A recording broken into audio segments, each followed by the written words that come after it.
And we're live. Let's see who all's here. Got a lot waiting for me. Just barely got in the door in time to go live. We've got Lars, Danny Boyd, Unfinished Project. Says there's more wrestling tonight. Almost 400 wrestlers. He's going to a tournament. Buff Del Campo, Dean Stevenson. Dart Sport is missing 3-inch of wheelbase. I don't know that it's missing that. Maybe the other darts have 3 inches of wheelbase surplus. You ever thought about that? If they wanted to make it cheaper, they wouldn't have retooled the whole body. But anyway, Cope says I'm back after a 3-year tour of Europe, Scandinavia, and the subcontinent. Not hardly. I'm right where everyone left me. I didn't go anywhere. 38 Racing, calling Tebow, a.k.a. Mama M to the third power, Lunar Outlaw Garage. Bear Rose is here. Indecisive Garage. And I got your email about editing software. I'll get back with you about some cool stuff with that.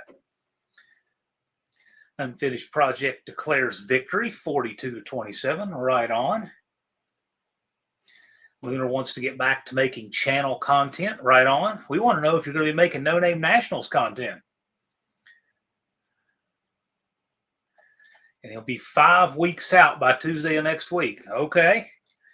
But right now, he's just popping popcorn and waiting for this. Well, cool. Buff Del Campo will be live tonight. Cool. I didn't know y'all went live.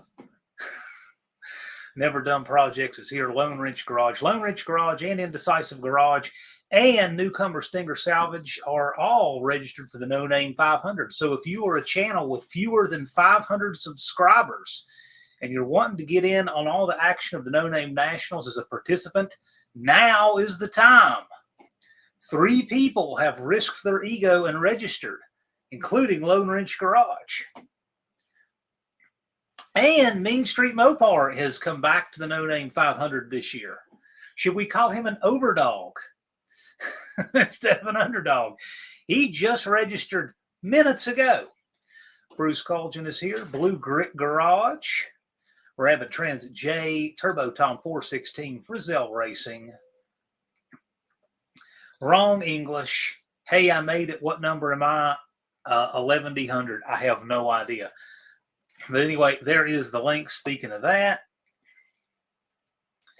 Buff said he had a coolant leak. Cool. Frizzell finally got registered this week. Yes, he did. Junkyard D says, good job, Turbo Tom. Keep it up. Junkyard D is a good, encouraging fellow like that. Unfinished Project is looking for that fiberglass bumper tutorial. That sounds like something he'd be all for. Joe's got 2 cars entered and 2 spectator passes this week. Yes, he does. Joe's bringing more heat each and every year, it seems to be. Pure Pontiac Garage. Old McDonald has a car. 6th Street Garage. Brazil's trying to catch up on work. Yeah, I don't know how caught up we ever get, but we're trying. Indirect Connection. Beth Lee is here. Thanks for swinging by. The Hot Rod Guy Garage.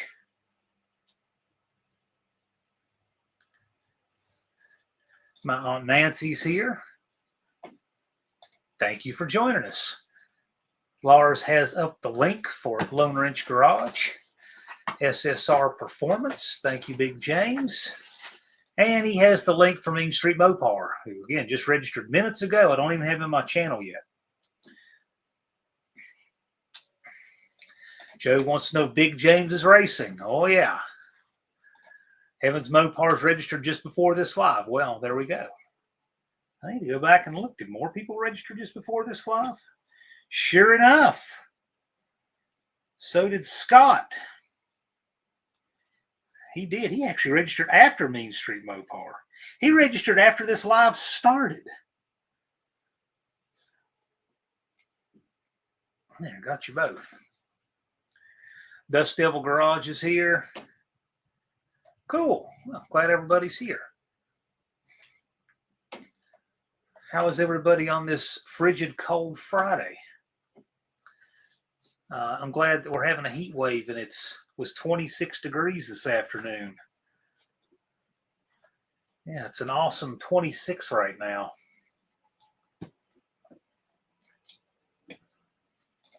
Rabbit Transit Garage says hopefully Mean Street can make a pass this year. It will be good to see. It's in his hands. He's got 271 subscribers. He's registered in the No Name 500. Is this going to be his year? He's registered. He's got 229 more to go.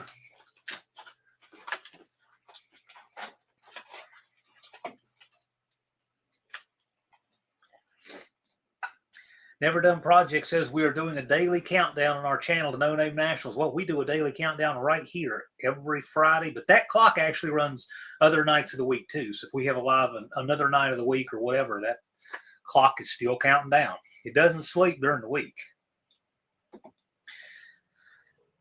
Unfinished Project puts up the link to Max Wedge, Dick Dastardly. Well, we will see. Beth Lee is reminding us it's 62 degrees here in Arizona just because she wants to rub it in how much nicer the weather is there. And then they'll say, yeah, but it's hot in the summer. So what? It's still great. Danny Boyd says it's 19 degrees here.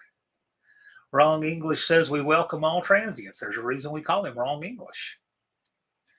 Unfinished Project also randomly puts up the link to Dougster Wolverine Garage. How many? Does he have 270 subs? Dougster's not registered. Dougster should. Dougster could make it happen.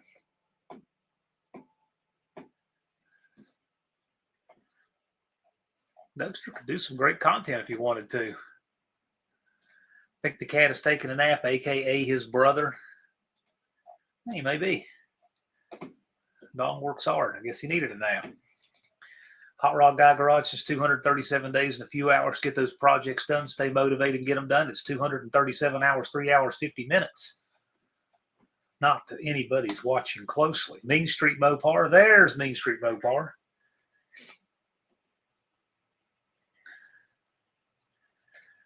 Just Mopar Joe, did you ever hear about the hat draw bucket? I probably didn't want to. Sounds sketchy. Best way to keep your collar from getting messed up is don't wear something with a collar. Oh, gosh. 38 Raisins says missing a finger tendon, getting it fixed next Friday. I hope it sticks. None of that sounds good.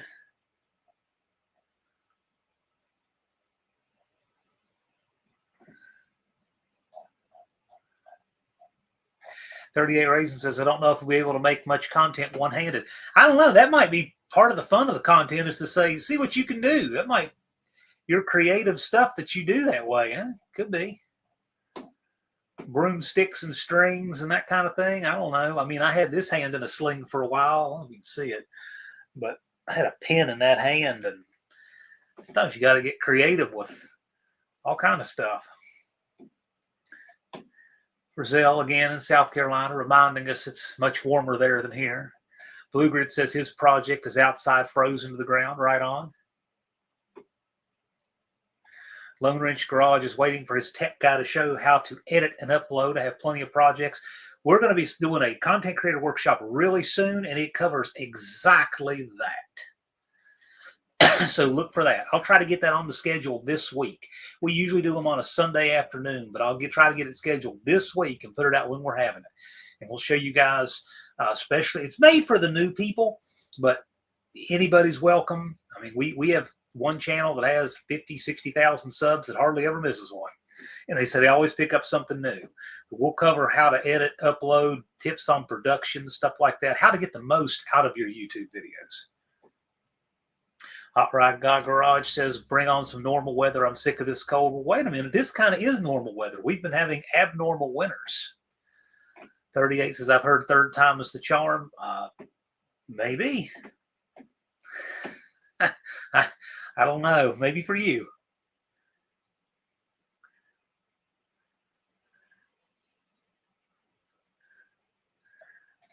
SSR.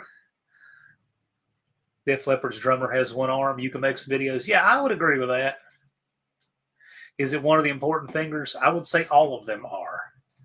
I don't even like a pistol that has one of those shortened grips that you can't get your pinky on.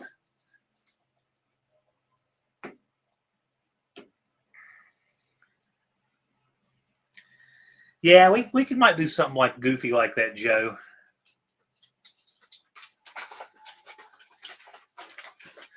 Of course, that would be a tall order for some people. What in the world would they ever do? If you run a 9 and you draw a 6, what are you going to do? That works good where you have a whole lot of cars that are used to running a certain time, a whole bunch of them within a couple of tenths. Well, that's where that would really shine. But when you have cars that run 17s and cars that run 5s, well, now we got a little bit different spin going on. Dan, the IT guy, says, hey, y'all. Sounds good to me. Yeah, that's why we do them. That's why we do it. We'll be scheduling one real soon. I try to have one on the schedule by the end of January. And January has a week left. Shoe Goo is here. Says, goo it up. Love that picture. Evans Mopar says we only had a half-inch of snow all winter. Yeah, we probably haven't had an inch of snow all winter here. We had a little bit of ice, some cold. It's not as serious and challenging as everyone. Right, but I mean, what in the world do you do if your car runs an 11-second eighth mile and you draw a 6? I mean, what do you do with that? Although, I mean, I get it. It's cool. I don't know what you do with it. See, you're a quick car. You've got options. You're the kind of guy that can pull it off. I get it. Finger Tight Jones. Yeah, it's an interesting idea. I think it would be a wild idea where you had 16 cars that all run within 2/10 of each other, and they're bracket cars, so all of them could be quicker. Now that would be pretty wild.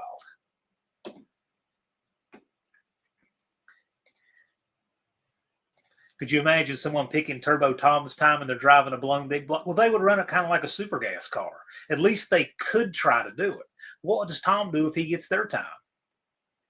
Take a nap, hope for a red light, see if it goes red, then turn around. I don't know.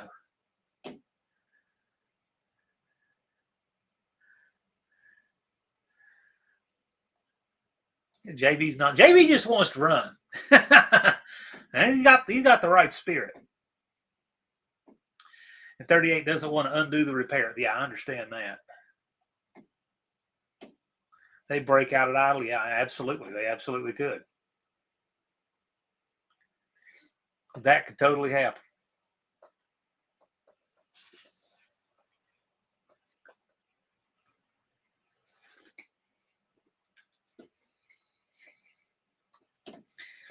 .17.5 seconds. Yeah, that's about what Turbo Tom's Model T runs in the eighth. But how many of those other Model T guys know what their Model T runs in the eighth?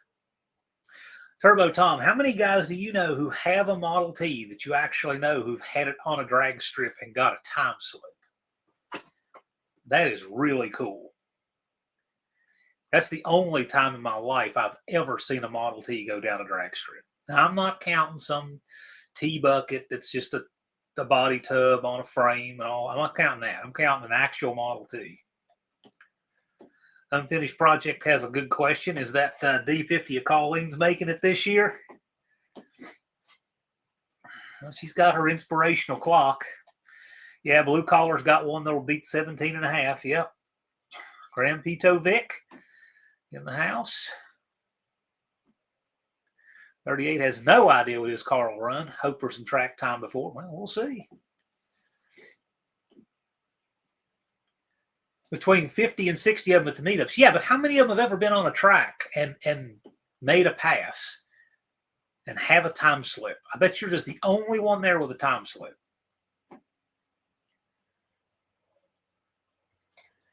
Yeah, I get it, JB. They don't have to worry about that. I'm already all over it. It's not going to turn into a fast car cutthroat showdown. It won't do that. It's not what it's about. No worries there. And Unfinished Project tells us frog. Well, cool. And what's left for the slow guys just want to have fun. I mean, that's what it's about, is having fun. Somebody who runs a fast time before or after you has nothing to do with whether or not you can go do whatever you want. Doesn't change a thing.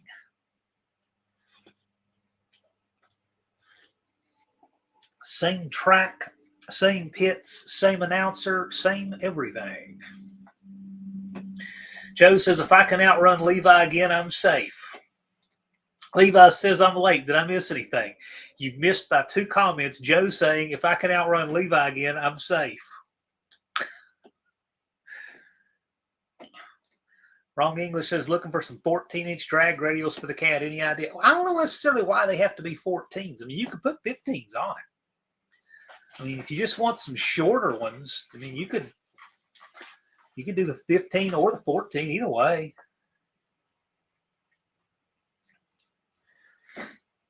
Grand Vito Vic's dropped 1,000 in parts for his engine this week. Throttle body, injectors, fuel pump, and on and on and on. Don't forget you are eligible for Edelbrock incentives. I mean, you're registered. So, and that should be going live within the week. He's like Beetlejuice. He sort of is. Especially after they shrunk his head in the waiting room. Levi says, I think I'm safe from all Mopars, not Fords. Wow, man. I mean, you just giving them the axe to cut you down with there or what? Well, you have 14-inch slot wheels. Already 14s are tough to... Yeah, but the tires are so hard to find. You're better off trying to find 15-inch slots and get tires that cost half as much and are twice as new. I mean, that 14-inch tire is very hard to find. You'd be better off trying to change the wheel with it.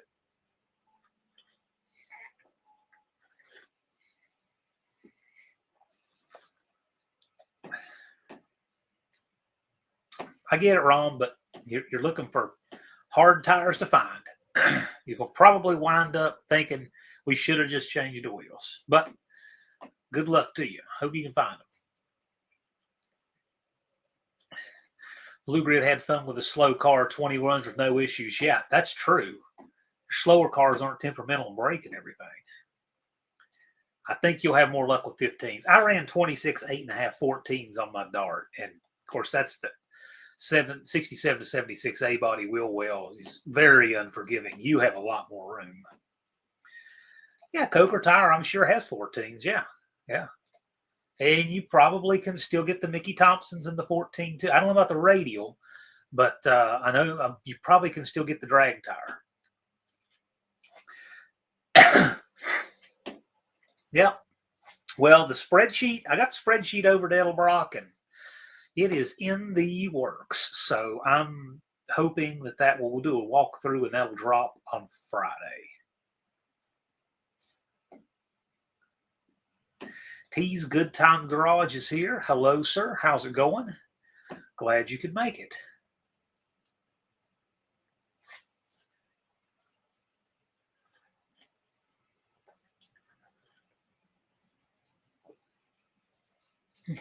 Hot chocolate's hard to drink out of a cup.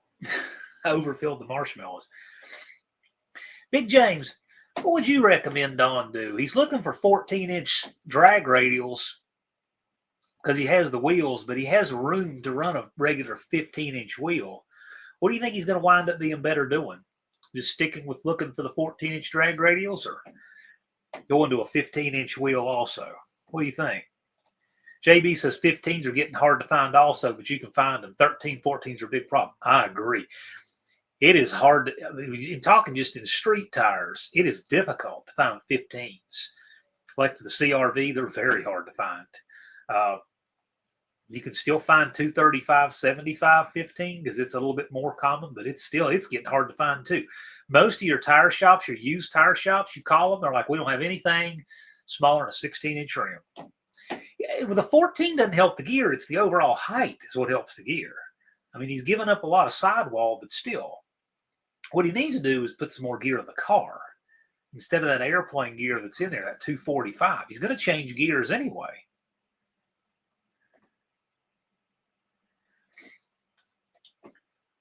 Word has it Joe is going to try to reclaim his crown at the 4th annual. We'll see what happens. You can always run non-matching 15s on the rear. Absolutely. Well, they're not going to match the front anyway. 15 Steelies and hubcaps wheel covers. Sounds good to me. Brian Beeler, how's it going, sir?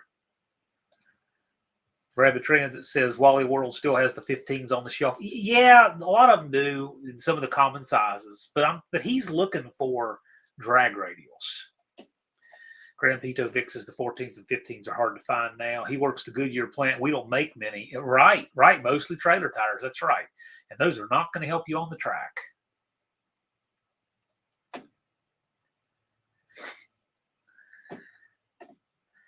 JB says his Blazer has 16s. I didn't even realize that. 18s are pretty standard. Yes, that's true.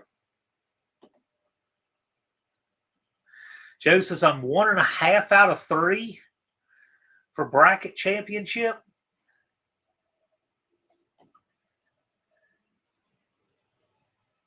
One and a half out of 3. That's interesting. Frizzell looked, and there's some 29x9 on a 14-inch wheel Hoosiers in stock. Is it a drag radial? That sounds like a slick, though, not a drag radial.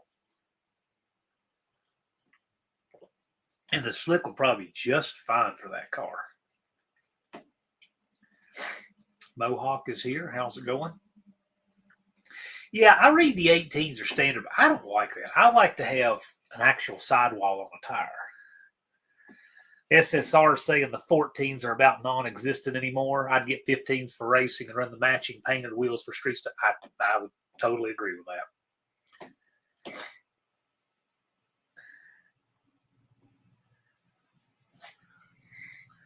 Outfits Garage Russell is here. How's it going, sir? Glad you could make it.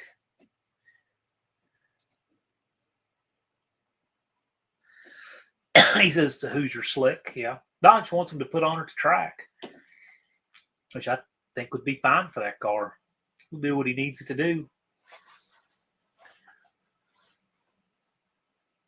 Yeah, you can get 15s. 15s are still made. You can still buy them new. But Don is looking for a drag radial. I mean, that's what he's looking for. That 29x9, I think, would get awfully tight in that wheel well, though, because what Don has is a 62 Valiant. And so even though it is an early A-body, unlike the Dart, it has a completely radiused out quarter panel. And it's got a B-body. I think it's a B-body rear end in it, so it's a little wider, I think. It might be an A-body 8 1/4 in it, or 7 1/4. Actually, it's 7 1/4, so it probably is A-body.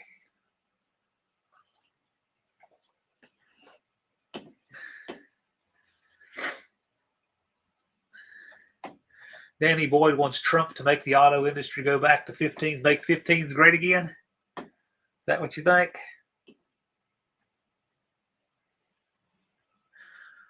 Lunar's telling us he's back. Well, he could have been lurking. We wouldn't have known. But wants to know how people are doing. Blue Grit says Tire Rack has some 15-inch Nitto drag radials. You know, the people I know who've run the Nittos have not had the best of luck. They just haven't. I would be very reluctant to want to do Nittos, especially if I was buying them new. I can confirm it's Brian with a Y. Yeah. Heavens Mopars would love to run a 22.5 down the track on a cab over engine truck. But he says the word eventually. Eventually means there's no plan. But we would love to see it. 29 tall is 29 tall. Doesn't matter if it's 14 or 15. That's right. But I don't know if that wheel well will take a 29 tall in any rim size. Because I just think it may. I just don't know. I kind of doubt there's enough room for that. But it may. It'd be interesting to try on there. It's not a factory combination. Lunar likes the Toyo R888R, the way to go. Sounds like a Supra tire.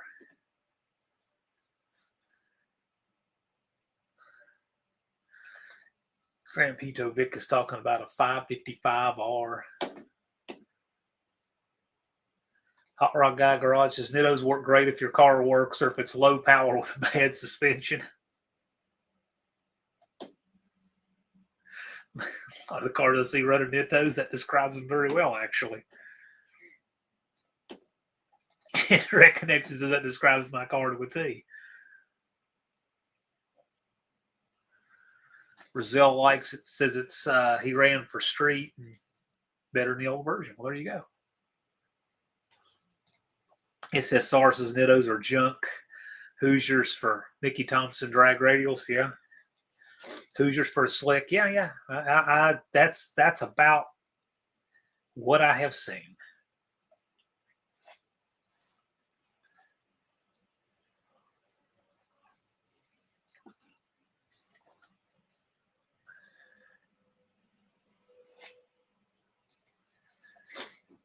When I think Nitto tires, I think of a Honda.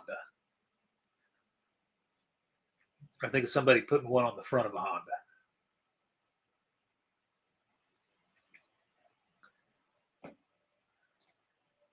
Yeah, I don't doubt that at all. You've seen people run them on high horsepower street cars. I mean, it just depends what they're doing with them. I mean, to me, whatever you run on the streets, whatever you run on the street, it's what kind of 60-foots people get with them. Brazil says you'll always 60-foot faster on Mickey Thompson's. I mean, I've seen a lot of good tires hook up good down low.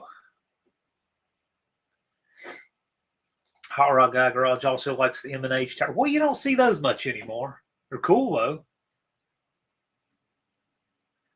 And Blue Grit Garage was running a Falcon tire. There's one you don't see that often.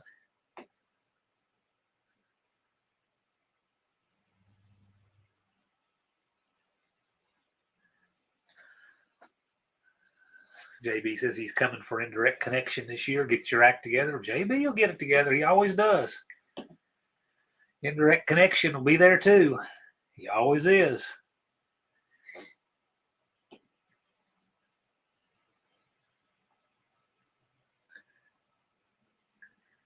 Exactly. Those cars don't grab from it. Yeah, so right. There's a lot of cars that don't.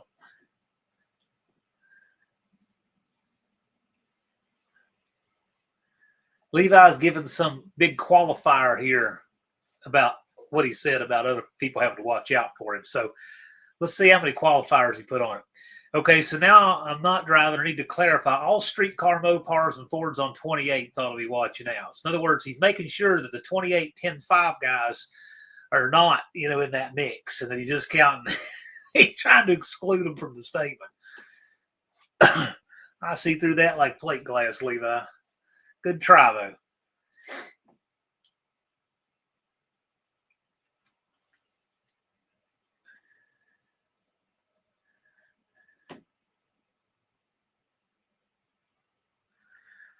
Indirect Connections says JB, he can leave some spark plugs at home to run him. Oh, there you go. Be sporting about it.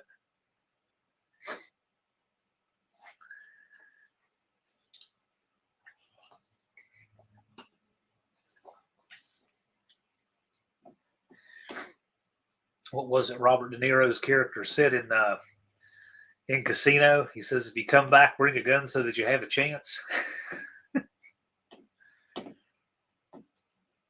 Well, here's a statement that you just wouldn't normally see in this chat. Enjoying some hot chocolate with amaretto. Yum. I'm sure that has never been said before. Not here. But glad you're cozy and having a good time watching this. Joe says, I'm glad my streetcar Mopar will be ready to shake the rods out of Levi's rigs.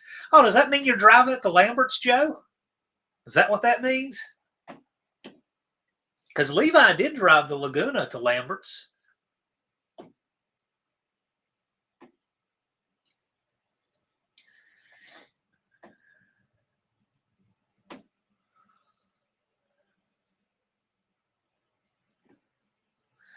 Outfits Garage. I hear Big Block 402 as a call out to James and James show for 355 small block Chevy. I might try to make it a three-way. Well, make your video, Russell. Let's see what happens.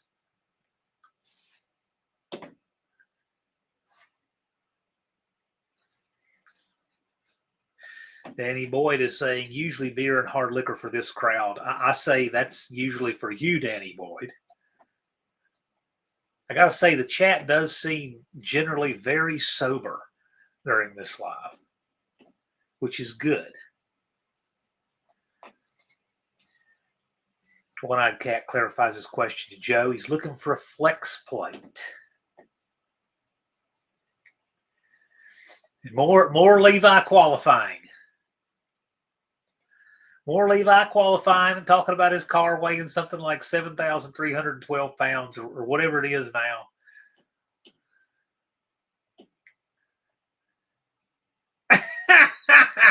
If only he hadn't driven it to Lambert's, it would have made passes. No, that's not it. He's boat anchored an awful lot of parts there in Sykeston.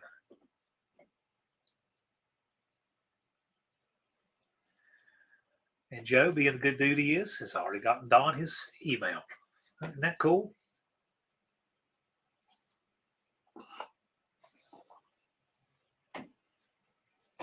Danny Boy got his day drinking with over early. Okay. And Luner's talking about some sophisticated scotch that he drinks. Okay.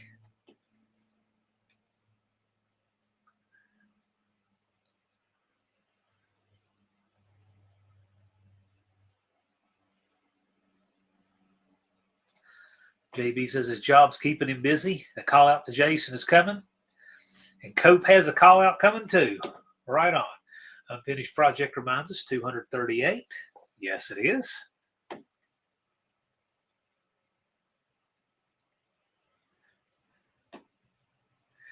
Levi, how many of the people in this chat have the full complement of interior in their actual street cars they drive every day?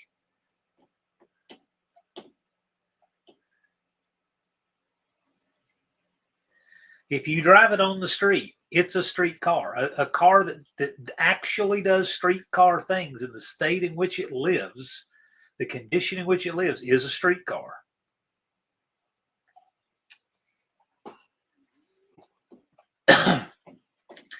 Couldn't care less if it has armrests or what does that matter? There's all kinds of street cars missing interior stuff.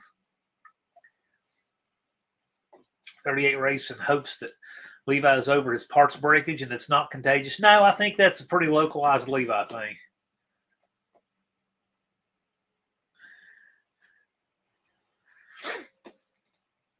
Joe traded 50 pounds of interior for 100 pounds of roll cage, right? That's good.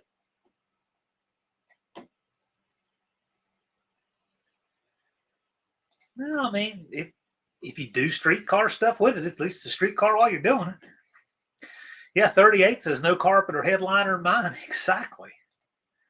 And he drove it from Nebraska. Tell me that's not a street car.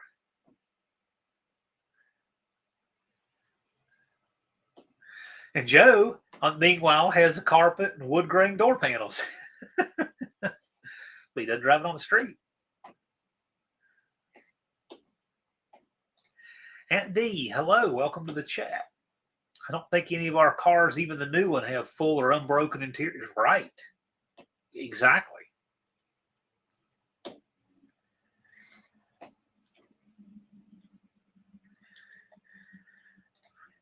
Yeah, well, the LS won't necessarily break. It just depends what you're trying to do with it, what kind of stuff you're running.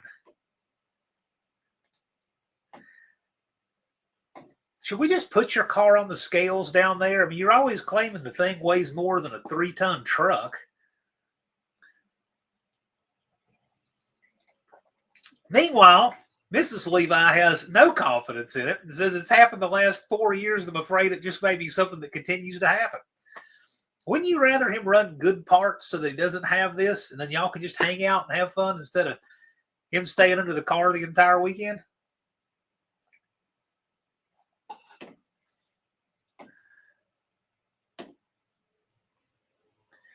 Old McDonald claims his headliner makes him look like he's wearing a toupee. Street Box Mike. Howdy.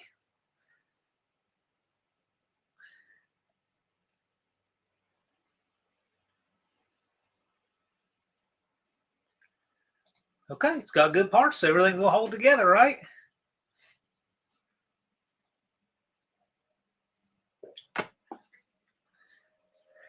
Man, if Levi ran nitrous, I mean, I would just go ahead and have the worst oil down trophy made with his name on it.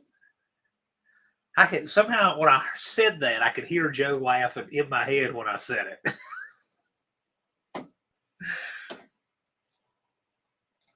Mrs. Levi changed her avatar that quickly during the chat.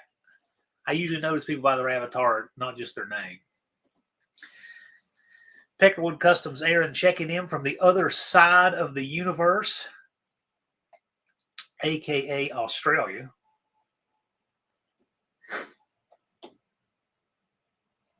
Okay, so you blew up a stock long block or stock short block rather. Okay, cool. That's fine. And this year you're not. All right.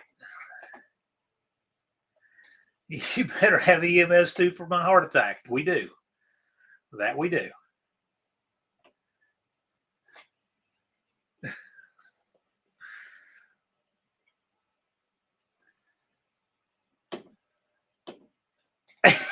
Joe says, can we start a GoFundMe for Brooke to cover date nights for her and Levi after another engine is sacrificed? Yeah, that's coming next.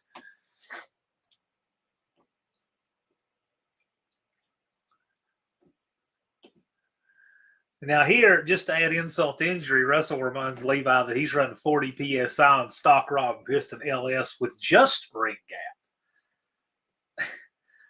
All right, don't encourage it, Joe.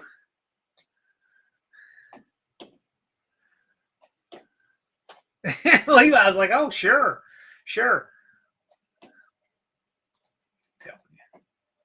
Unfinished project is reminding us there's only 34 Saturdays until No Name Nationals in 2025. I'll take his word for that. Sounds about right to me.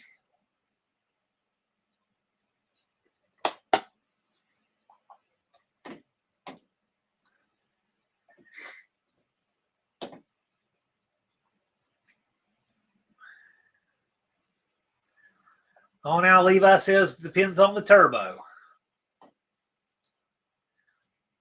When Levi is old, he's going to smoke a pipe. I got this feeling that's what he's going to do.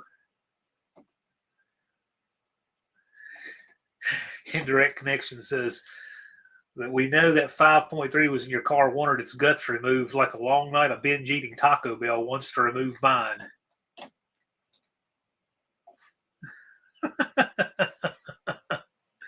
You got to take that up with him.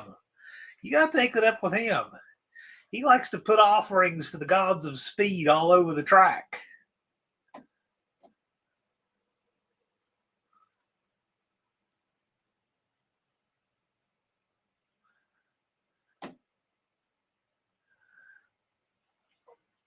We just like to give him a hard time about it.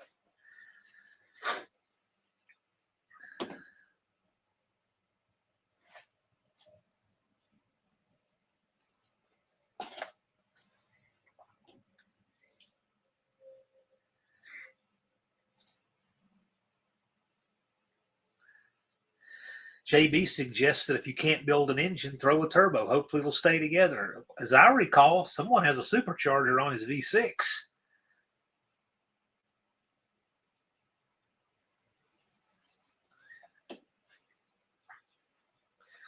Blue Grit Garage asks if Peckerwood Customs Aaron is coming to No Name Nationals. That's a great question.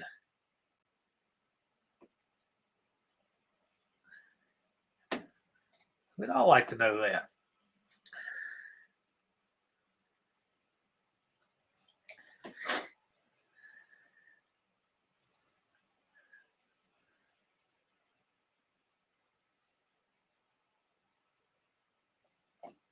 Yeah, it's summer right now in Australia.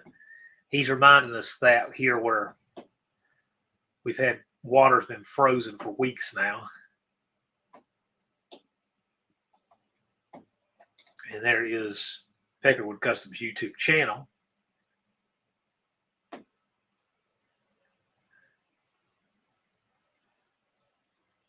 I don't even know necessarily why, if that was a 6-cylinder Hemi. I believe it was a crossflow. Kind of more like the inline 6 of the Jeep. Cool enough, though.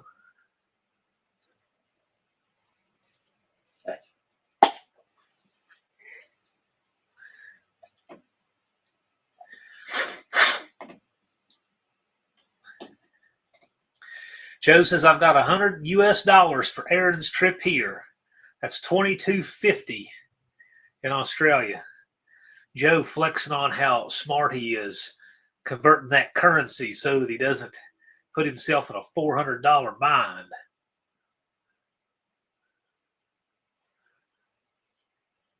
He's a thinker like that.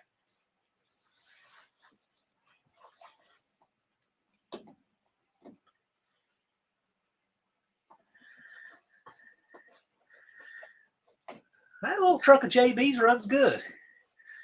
Plus, Lars and I were doing all kinds of setup work with it. Joe was using Levi Turbo Man. Boy, Levi's really bitten off more than he can chew with Joe here. I'm thoroughly enjoying it.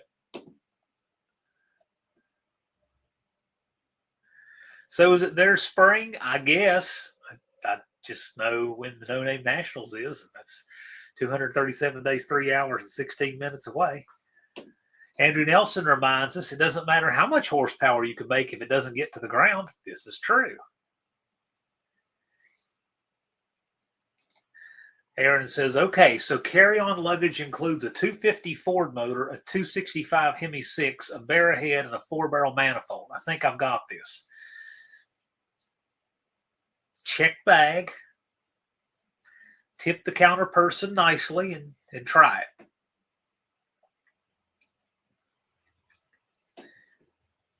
Lunar's ordered stuff from Australia. What's the shipping like? Scott wants to throw in $100 to get Aaron here. Well, it looks like people would chip in on Aaron's plane tickets. The big deal is, does Aaron want to make it? Can he make it? Does he have the time and ability and all of that? So, very cool of the community to generously want to chip in to help him get here. We would like to see him get here.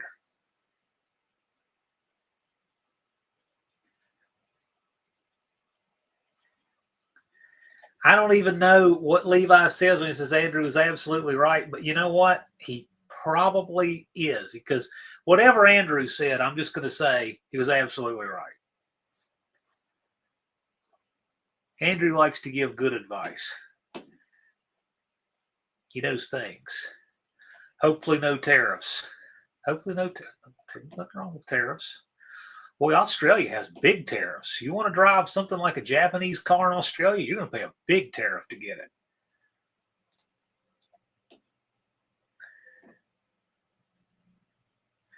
Peckerwood Custom says, perfect time to buy from Australia. Our dollar's worth change for you guys.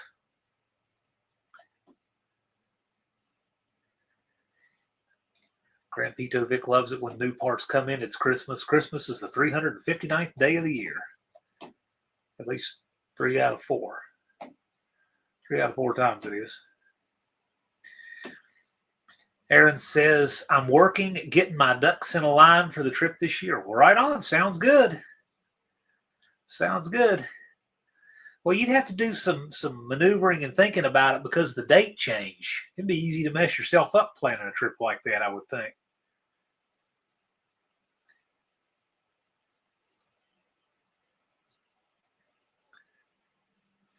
It's crazy enough for me flying east when the clock gets much longer. New parts, who can afford those? Well, hopefully you guys can when our Edelbrock incentives is up and running, and that should be soon.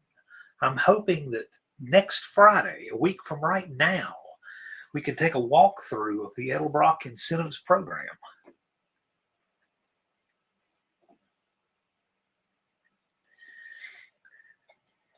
JB says got to hit the shower. I think that's code for I'm going to go work on my blower truck. I think that's what he means.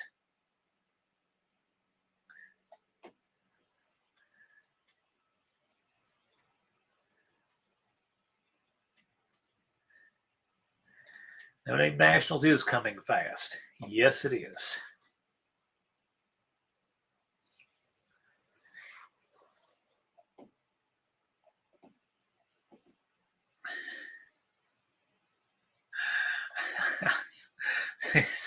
Yeah, that's got to be a key on the keyboard, Joe. A lot of people would use it.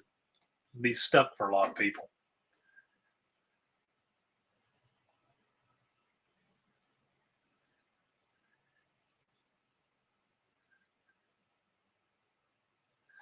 2:38 Milner time. Cool.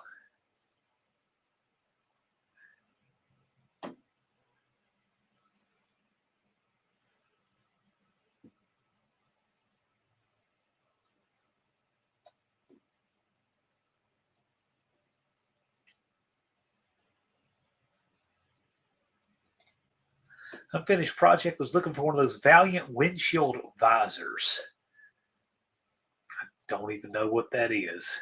And no, I don't even know what it is, so I guess we don't have it here. Will unfinished project make it to the No Name Nationals? So, I asked him that question. And so he asked AI. And AI put up a formula and said there's a 4% chance. So if he has an update to give on that, we'll go with it.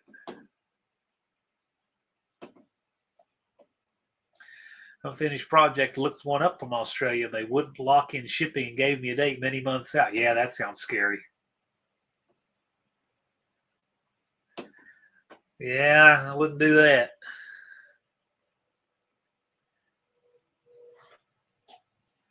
Shipping on some of that stuff will break you in half.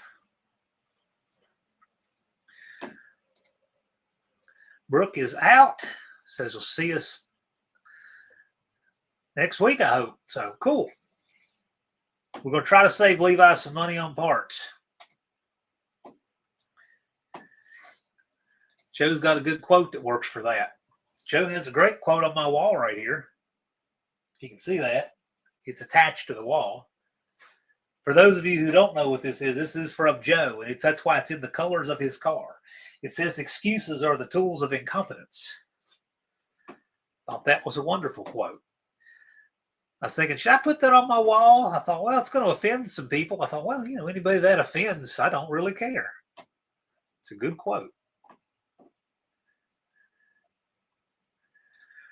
Unfinished projects is I'm coming to No Name Nationals 25 if I can. Well, cool. You can. You just want to can and still keep your job. I mean, it's important. SSR Performance needs a 1980 Monte Carlo 4-headlight nose for my Triple Crown car. 1 year only, hard to find. I need help. Well, the Platinumatics is the 79 version with the single headlights. So that 80 does sound weird. Then again, why do you have to have that to run? It'll still run without it, so we'll look for it, of course.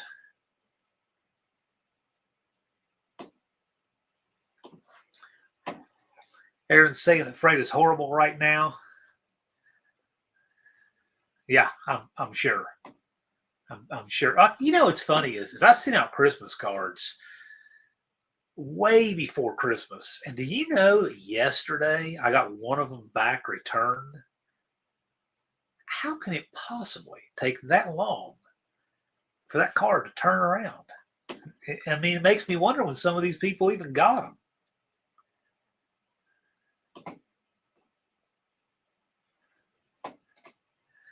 Joe says unfinished project can get a picture with me and John Cope. He may ride there with me. Yeah, I think that could entirely happen.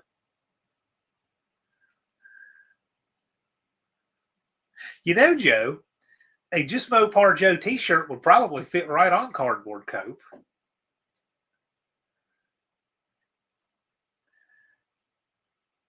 Although there's a lot of other t-shirts that would fit on Cardboard Cope too.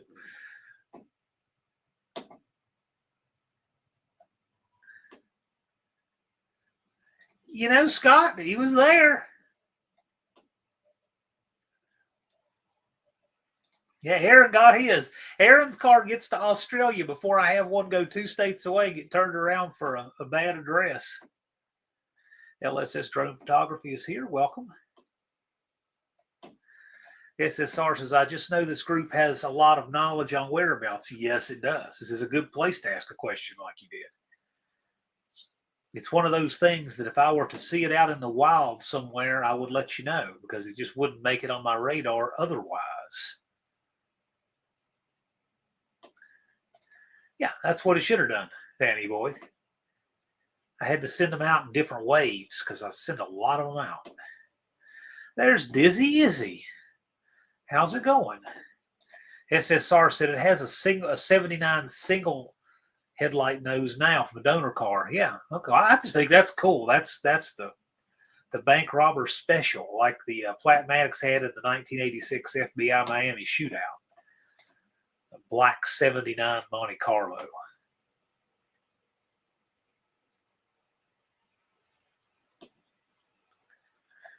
Yep, Dizzy is here. Dizzy is registered for the 4th annual AHRA No Name Nationals, so I remember putting his name on the spreadsheet that went to them. And those folks who registered tonight, theirs will be added very soon too. US 191 says rain. I need rain. Well, welcome. LSS Drone likes that Christmas card. Yeah, it's actually an older picture, but I hadn't used it on a card I mailed out, so that'd be cool. Dizzy is spraying the track this year. We'll see what happens.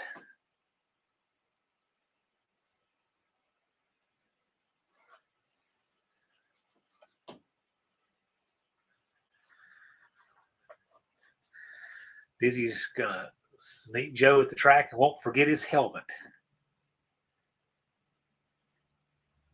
38 might know. You need just the header panel complete, not the hood or the fenders. Sounds like Ray may have a lead on it.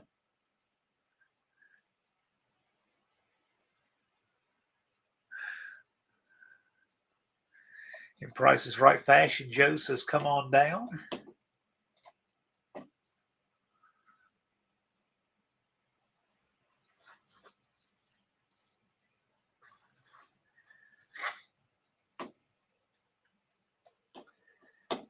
Stock car guys all around here. Yeah, I forgot about that. That body style's pretty popular with those guys.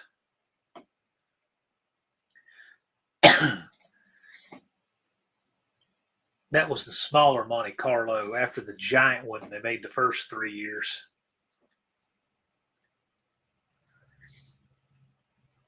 Yeah, Joe, let him know when.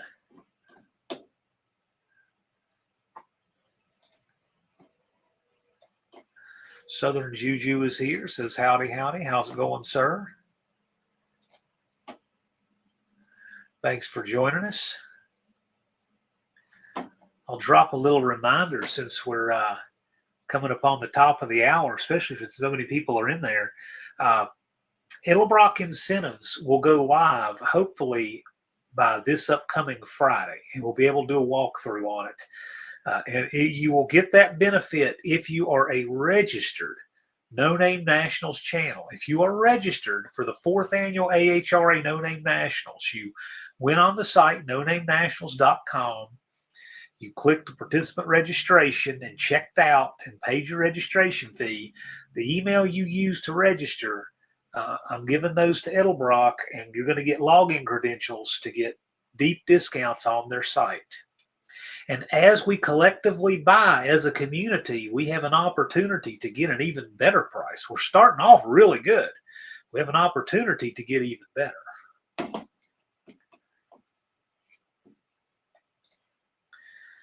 Joe says we are attempting a race February 1st. 50 degrees is the magic number. Bracket race deal. I'm attempting to bring my below truck. Okay. Indirect Connection says, I think Dizzy should be able to run the Triple Crown. Just make it 9 pounds per cube and run the allowed tire. Just my opinion if I had a vote. I do. That's talking to the wrong dude. Okay, that makes more sense. Bring his blue truck. I thought when I first saw it, his blown truck, I'm like, Joe, is a blower on a truck? First I've heard of that.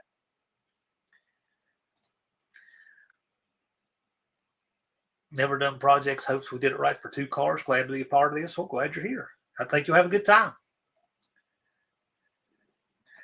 Out of curiosity, what was the approximate average time cars? Well, I mean, you're saying average. Turbo Tom's car runs a 17.5 second eighth, and we had stuff running in the 5 teens. So it's just everywhere, Blue Grit, everywhere. You were right in the middle of that.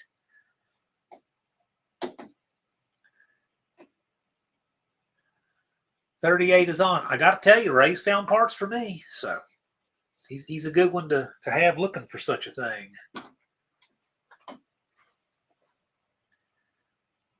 I'm actually looking for a brass radiator for that van. So it's I want to get the HD radiator, like the AC vehicles. This one's AC, and I'd like to tow with it. So if I could find a 3-core brass radiator, I thought about getting Buff Del Campo to recore it for me. But I would like to find the radiator that's made to fit the B series vans. An older one that's copper brass.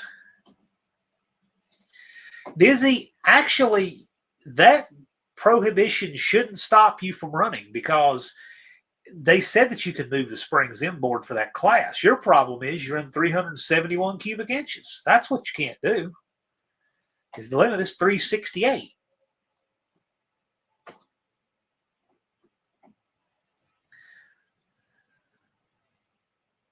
Dizzy, if you built a new engine for that car today, how many cubic inches would it be?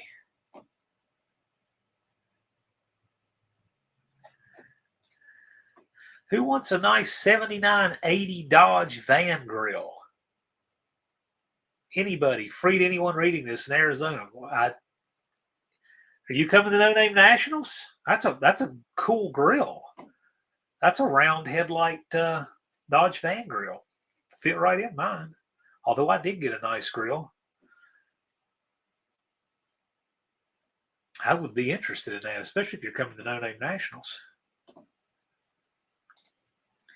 I'd like to find a proper brass radiator for my van. It's an 85 B150 air conditioning. It's the thicker radiator, like the towing applications and air conditioning applications used. But I want to get a brass radiator. It has this cheap Chinese part store radiator in it, and the tank failed on it. It's only a couple years old, but the tank failed on the radiator. And so rather than put that back with another tank or another one like it, I would like to put the radiator that's supposed to be in it, which is a brass tank radiator. And then, we'll rebuild it right, solder it up, and run that. Indirect says your frame rails they are. So I don't think that the inboard springs are what's going to disqualify Dizzy. His engine is too big. He's running a 371.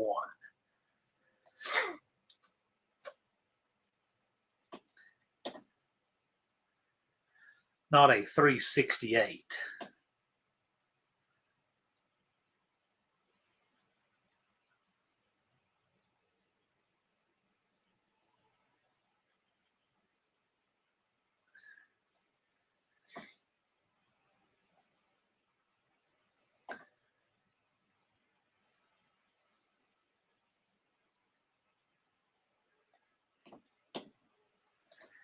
.38 says it was weird. Both of the B3500 vans had 2-row radiators. Yeah, but they're later model, and I think they have longer tubes. So instead of having the little short tubes and more rows of them, I think they're the long oval tubes, which that could work too. I want to have good coolant capacity. It's what I want to do with it. Joe says, what's the width of that radiator? I don't know. I actually dropped it off at a radiator shop, see if they had a tank with it, and they just lost it. So I need to go over and measure it. Say, hey, I'm the dude that dropped this radiator off a month ago. Oh, really? We wonder where that came from. That's probably what they'll say. I'll measure it up. Yeah, I mean, I could do some different options and drill some stuff out. I got to tell you, one of the bracket, they made one bolt extremely hard to get to. It's hidden behind an overflow bottle. Well, I mean, but then where's the end of that? I don't know. Nobody's building engines that small anymore where you can get a $330 cast crank brand new that makes a 400-inch small block. You have to spend more money to build a smaller engine now. So, and he apparently has I guess that's a 40 over. That's a 60 over 360 that Dizzy has, which is unusual. That's a 4.06 bore.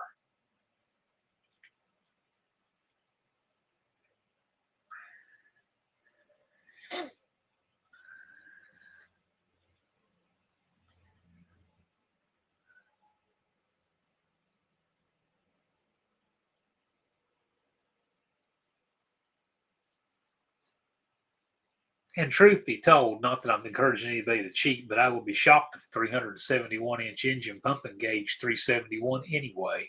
It would probably pump considerably less on the pumping gauge. It wouldn't if you pulled ahead, but it would if you were to put a P&G on it. We'll talk about that, Ray, but the thing is, I would like to take my van there. There's no radiator in it now. I should have done something. You know what? I should have said that when that radiator blew up the week before No Name Nationals. I just switched over to CRV and I had so much to do. I don't know, Brian. I don't have any idea. That's not. These are questions for Wednesday.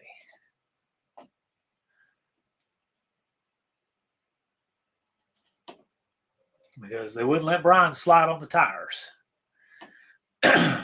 You're correct, Ray. I should have. Of course, I didn't think about Ray just having practically an entire array of parts for my van.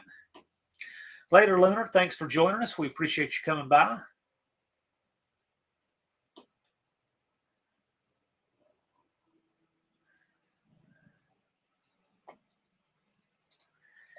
Would it be cheaper to get a welded all aluminum Champion 3-row? Yeah, it would. I kind of want to have a factory brass Pentastar brass tank radiator. It's part of what makes those old cars cool is stuff like that.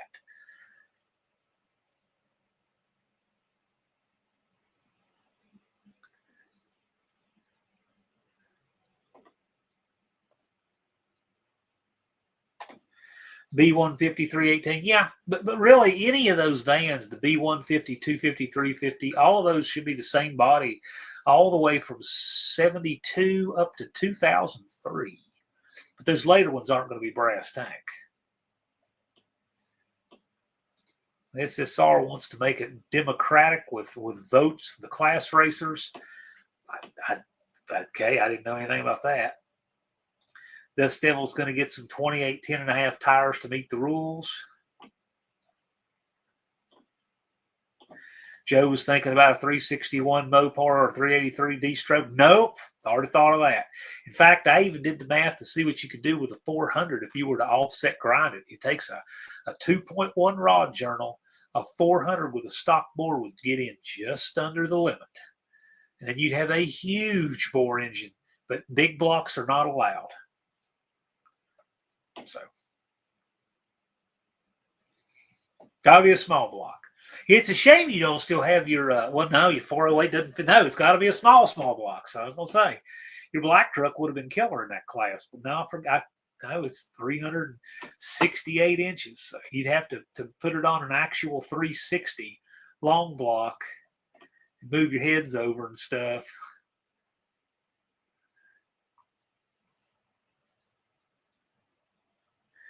Dust Devil says, I think if there's rules, you do what you have to do to meet the rules, because if you don't, you're screwing someone. Well, a lot of people don't feel that way at all. So I don't know, man. This is not my moral dilemma. These are all Wednesday questions. These are, yeah, exactly. These are all Wednesday questions. No, I think it's a hard limit on CID Mohawk. Junkyard D says, do you know if the windshield from an early van will fit an 80s style B250? I don't know. They made the nose on the van. It's either 2 or 3 inches longer in 79 because they went away from that weird sideways master cylinder and they made the nose longer, but I think it was all below the cowl. The windshield, I would think, is the same, but I'm not 100% sure.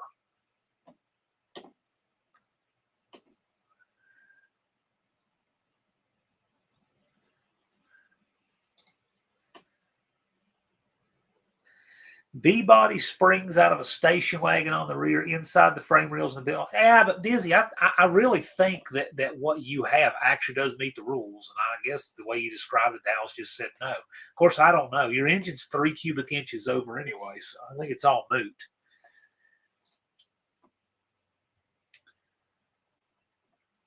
Make a small big block class. That would have been cool. I don't know. Is a 348 considered a big block? I believe so. I think it is. Andrew Nelson says, how could you make a 300-inch small block Chevy? What, sir? I think you mean small block Chrysler. What stroke is 273? 273 is a 3.31 stroke. If you were going to do a 300-inch, probably the way to do that would be to take a 318 and de-stroke it. That's what would probably be reasonable. It's the same stroke crank, but you use the 318 to get the smaller bore. You would really have to punch out a 273 to get up to 300 inches. I don't know, unfinished project. 348s are expensive. I know nothing about them. Just Mopar Joe says the silver lining is the 998, 904 for the small blocks. I happen to have one in dynamic converter. Oh, yeah, that'd be totally the ticket in that class. You'd be much quicker with the 904 transmission. Yeah, generally when you see SBC, they think small block Chevy, SBM small block Mopar.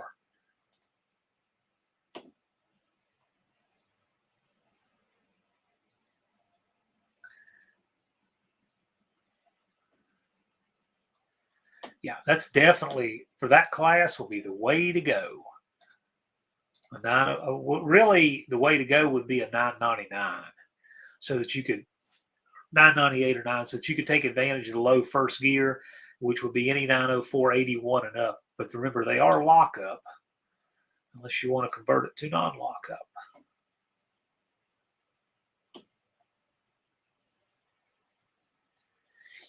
It is very uncommon to find a non-lockup 999 or 998 with the 274 first gear. They're not very common. They exist, but they're uncommon. That Dart Freak 75 guy, he actually has one in his car. Rabbit Transit wants to run in that. He's picking up a 904 for it. Yep. Danny Boyd says a 283 is a 3-inch crank. Yeah, for Chevrolet, yes, that's true. But Chrysler's short stroke crank was 3.31. And it was the same stroke for 273, 318, 340. And then 360 had a 3.58-inch stroke. 283 board outs, 301 close. Yeah, and you could go 60 over a 273. I mean, I know your head flow would sure like that because the bores on a 273 are dismal small. They're 3.63. Tiny little bore on a 273. 340 Dart is perfect. I totally agree. I think a 340 Chrysler, 60 over 340 Chrysler, running a 4.1-inch bore, killer combo.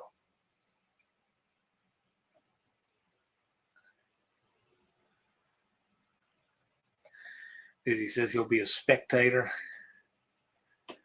for that. But the main thing is don't get too wrapped up about that. Remember, you can still run at the No Name Nationals. You don't have to fit that class to have all kinds of fun, run the bracket, call out, and whatever else the No Name Nationals. It's just that class. Nothing is taken away from last year at all. Please remember that. Joe says, I always think about there's no replacement for displacement. Yeah, I would agree with that. Andrew Nelson says, I remember looking at an old Mopar A crank to drop into an LS for a class engine years ago. That's interesting. I wonder how close is the bore spacing and everything? And when you say an A crank, are you talking about like a poly crank or an LA crank? See, James thought the same thing I did. Big James thought SBC small block Chevy. That's right. LA crank. Yeah, I don't know. I don't know how close that is to fit.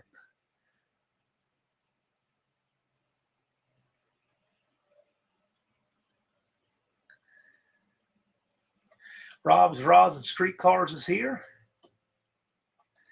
Dust Devil says, and if you happen to have a van, I heard there's a van bracket race going on. Indeed, there is. Dust Devil Garage is hosting a van bracket at the No Name Nationals this year. And if you have it and you're registered and you make your call-out video by Memorial Day, Dust Devil Garage says you're going to get a commemorative shirt for the van bracket.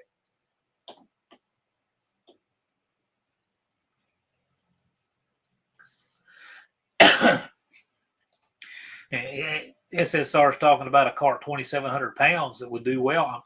2,700 pounds, it's hard to get a car down to that. Patrick Sullivan said, did my screen freeze? I don't know. Did it?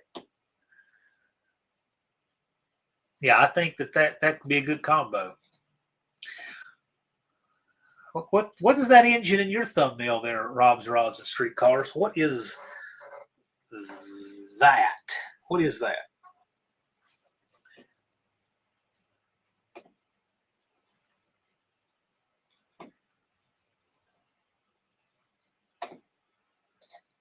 He had clicked pause. Well, that will do it. Well, now, since you've unclicked pause, you might want to click the word live because it'll catch you up to where we are right now. If you click pause for a while, you are behind. And that makes a difference with the chat. For those who might have had fear, we should not have fear because the Duckster is here. Danny Boyd likes 331 early Maverick or early Mustang Coupe. Yep. I think that this 333 thing will be ideal for a Fox body and Mustang. I really think that's what it's made for.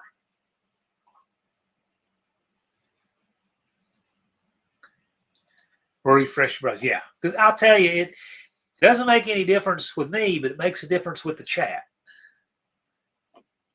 If you see people answering questions to things in the chat that haven't even been asked yet, you might want to look and see if the little red bar is all the way to the right. Because I notice every single live stream, you can tell the people who are lagging behind on their end, they need to click the live.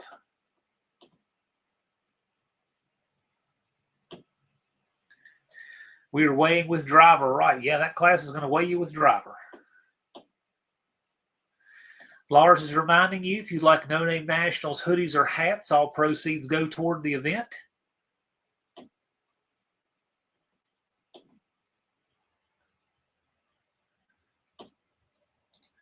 Dust Devil says, best thing would have been a 2,900-pound car with a 360, and you can put 400 wherever you want, like most of it in the driver's seat. Sure.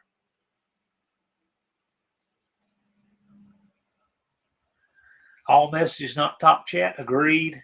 That top chat garbage shouldn't even be a thing.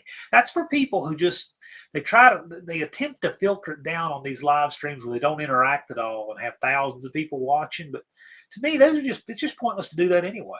The live chat should be the only one they have. They should get rid of top chat altogether. Top chat is garbage.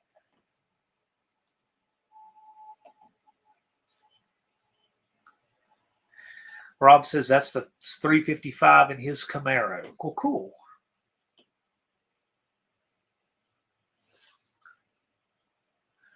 No 100-pound helmets for weigh-in. If it's a Snell helmet that actually weighs 100 pounds unmodified, go for it. Who cares? But here's the thing. They can pull you after a run and weigh you too. I mean, there's so many good ways to win. Why cheat?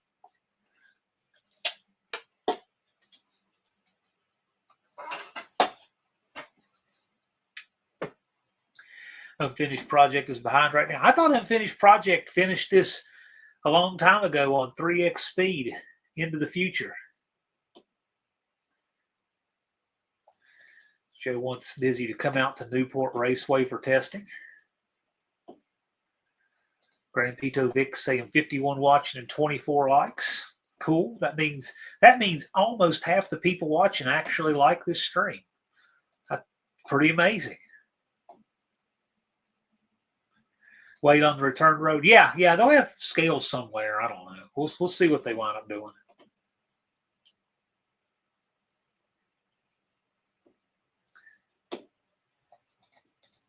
If you feel compelled to hit the like button, go for it. Mohawk says there's a guy down the road from me that has at least 8 to 10 Mavericks in his yard. I rarely see a guy that has a Maverick in his yard that doesn't have more than one Maverick in his yard.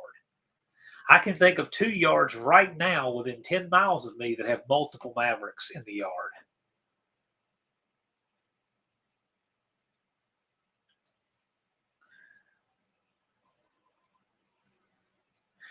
Blue Grit Garage is not to shake off all the rust so the car doesn't get lighter during the run. Okay.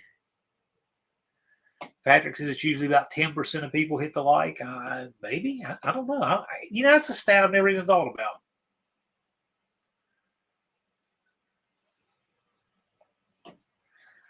Old McDonald says, does Unfinished Project have to change his name if he completes this project? Don't worry. That'll never happen.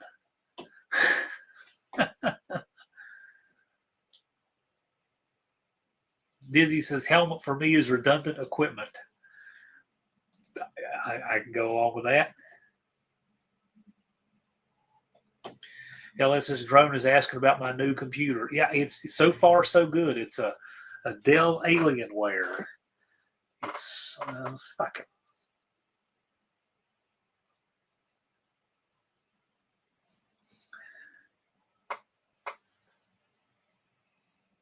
If I can show you what that looks like. It's got a little blue lighted alien skull on it, the keyboard there. It's a gamer computer. I know that.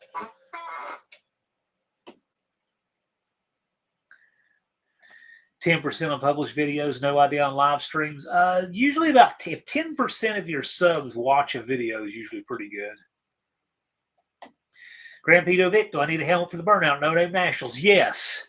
If you've seen people running it without it, it's because they were not caught going in. They're supposed to. Yes, you need a helmet for the burnout competition, No Name Nationals.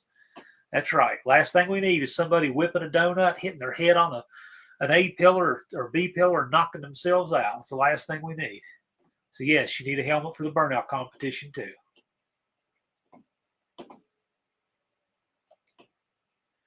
I was expecting a desktop tower. No, running on a laptop. But I have it elevated. I've got a box of starter came in I've used for years because it gets my keyboard and my screen up where I want it, and my camera is right up above that. And I don't use the camera that's on the laptop. I use a Logitech Brio mounted on an arm. And then it's not mounted on the desk. So if I bump the desk, it doesn't shake the camera.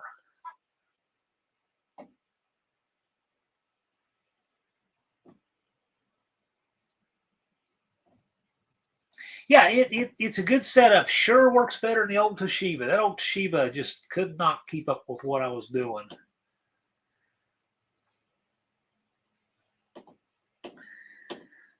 '57 Chevy starter box? No. No, not exactly.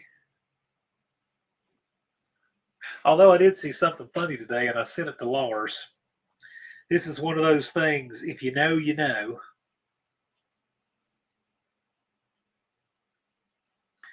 I was driving down the road today, and I saw this. It was going to say, if you know, you know.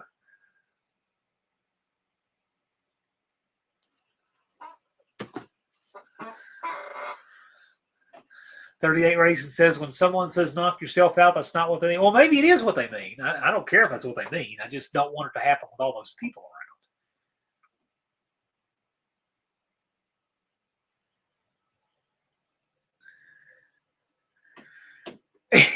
I think Aaron knows.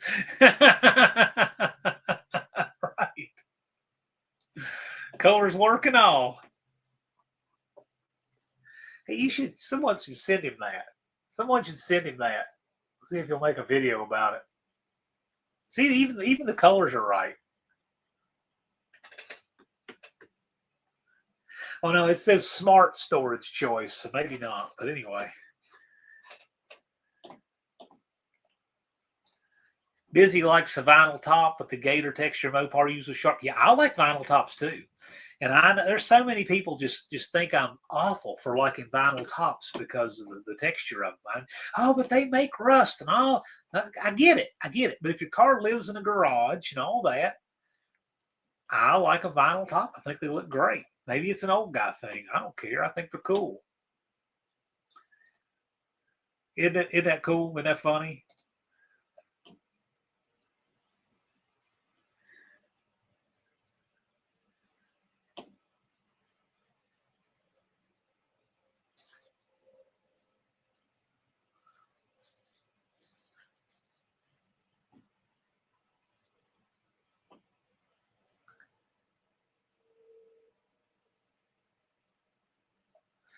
Old McDonald took the vinyl top off his dart. Yeah, I get it. And a lot of them are all ripped up and got moisture under them and everything else. I mean, some people like them, some people don't.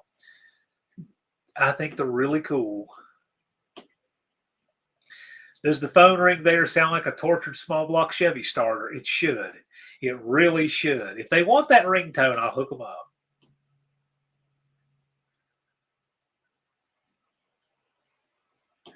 Blue Grit Garage says Chrysler's Trans Am team had to go to a dealership and cut the roof off a customer's car because they got caught with acid dipped and did not pass tech. Well, that's interesting. It's really interesting. Scamp had a vinyl top originally. Yeah, a lot of them did. I mean, I get it. I like vinyl. I just like textured vinyl top. And I liked it when they did it up to the early 70s when they had the chrome trim at the drip rail where the vinyl stopped. And then the A-pillar was body color. I never liked it as much when they got into the mid-70s when the vinyl went all the way down the A-pillar too. I never liked the look of that.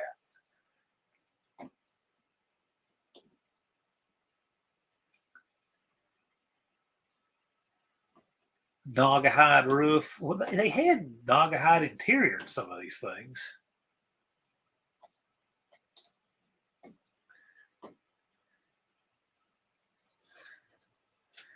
Buff's Garage says, I have a 78 Mopar. 78 was an interesting year.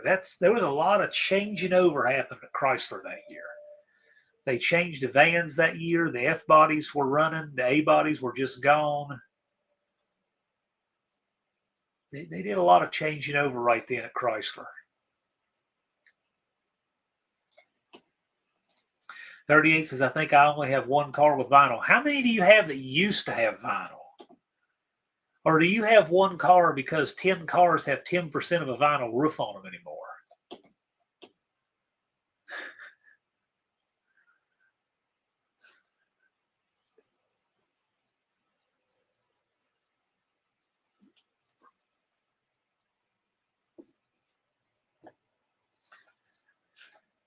Buff said it had a vinyl top, but the desert reclaimed it. Yeah, that happens. 0. Dougster says, I remember Earl Scheib advertising vinyl tops. Any car, $50, late 80s. Oh my gosh. Can you imagine what that had to have looked like? Dizzy said, I had a 73 400 auto slapstick Charger, black vinyl top, black paint, houndstooth black interior with the magnesium dark gray keystones. Yeah, it sounds like a cool little combo. And the 73 Charger had the 3 little slats in the quarter window, as I recall. It was a one-year only thing. Brazil's 67 Cougar's a vinyl top car. Buff switched it from a lean burn to GM ignition module today. Yeah, I mean, people do that. The other thing is you can just run a 4-pin Chrysler box. Either way, they both work.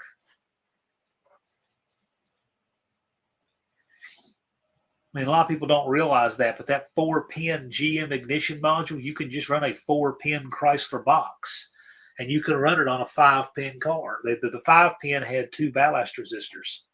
But you can replace a 5-pin with a 4-pin box just like that.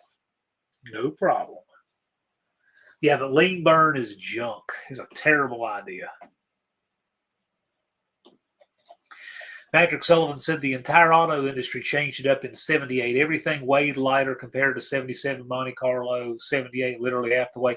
Yeah, well, they were definitely going to smaller, lighter cars. The Arab oil embargo, the imports coming in, everything was changing that year. Lots of changes that year. They still had some land yachts in the late 70s, but I'll tell you, they didn't last too long. Buff could have gone either way, had the GM module. Yeah. Whatever the thing. I've seen it done different ways. I'll tell you what nobody does, though. Nobody ever puts in a Ford ignition module. Because after all, they're trying to fix something that doesn't run. Dizzy liked the 3-slot quarter window. Yeah, it was different. It's different. What can I say?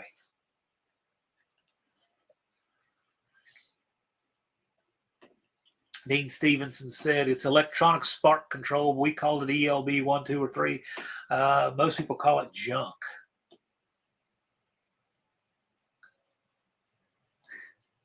Frizzell called out Freiberger. Can you make sure he gets the message? Okay.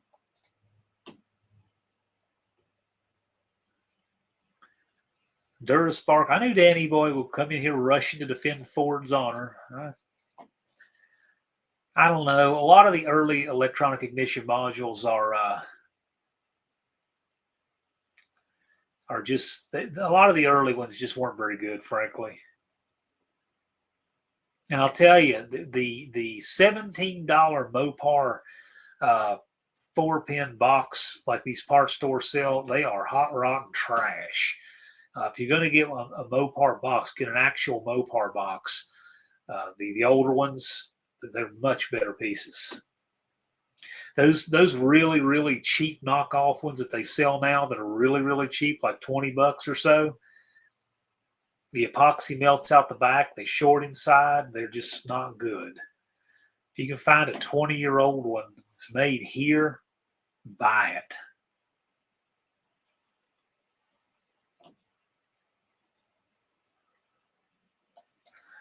Dougster says at the Gilmore Car Museum, they have a 6-foot champion porcelain sign. It's been in the sun so long, the red side of the sign is bleached white. It's so cool. Okay, neat. I like that. They make a box that at least a few years ago, probably pre-Biden price was $17. It's probably like $25 now, but it is a junk box. I think O'Reilly's sold them. Probably some of these others sold the same box for about the same price. It's a dirt cheap Chrysler ignition box, but don't run it unless you want it to just stop. I mean, it's the kind of thing you would buy to get you off the side of the road and have a 50-50 shot of it working when you plugged it up. They're just that bad.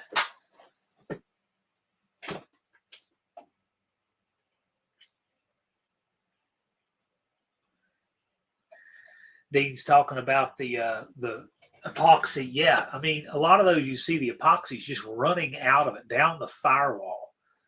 I've seen a whole lot of. I have one. I actually could show it on this live off of a running 360 with the distributor, and the epoxy's just run down out of the box, and you can see the internals in the box, and the epoxy's run down and hardened down below it. It's a lot of them do that, actually. I took one that was starting to do that off of the van and changed it.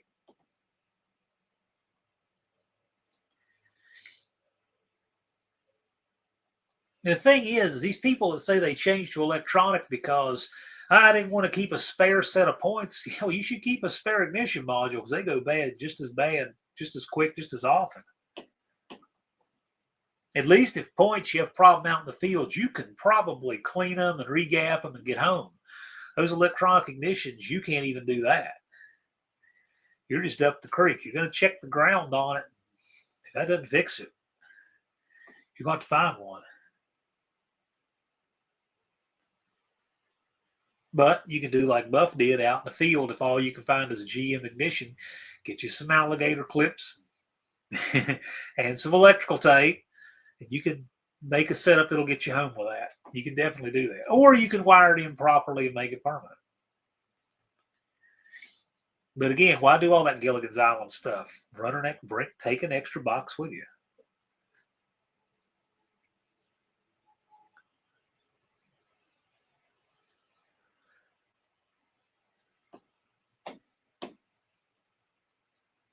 Danny Boyd likes his Duraspark. Okay.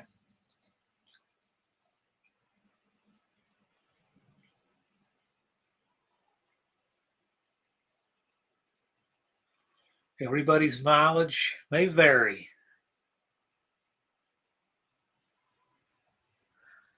Saw Mrs. One-Eyed Cat sneak in here. How's it going, Wendy? Wow, this is hardcore. Rapid Transit J carries a spare Lingburn computer in the Fifth Avenue. Bruce is here. It says, got any additives that will work on me for pneumonia? I have no idea. Way out of my wheelhouse. What do you guys think? What'll work for pneumonia? Wrong answers only. Never done project. Likes my OptiSpark. You're the only guy on earth. Buff says, I have a spare lean burn computer now. You got to run that system, you should. Oh, no, they'll make suggestions. Just nothing you want to try. 38 Racing says I'm about 50-50 on electronic conversions. See, and there right there is a lot of your answer. He's 50-50 on it. If you did it and half the time it didn't work, why are you still doing it? So there's another one. Here we go. Dust Devil Garage says P. Lars says white lithium grease for pneumonia. Dizzy is suggesting 2 shots of wild turkey every other hour. Patrick Sullivan says whiskey. Old McDonald says whiskey and Werner's ginger ale. Dean says what lithium grease mixed with glycerin. LSS Drone Photography says shots of moonshine. Mohawk says honey and whiskey. Boy, I'll tell you what, you people love your whiskey, don't you? No, on cars that have been swapped. Okay, that makes a lot more sense because Ray does better work than that. So yeah, that makes more sense. Cars that have come in there that have been swapped. I've had good luck swapping over, but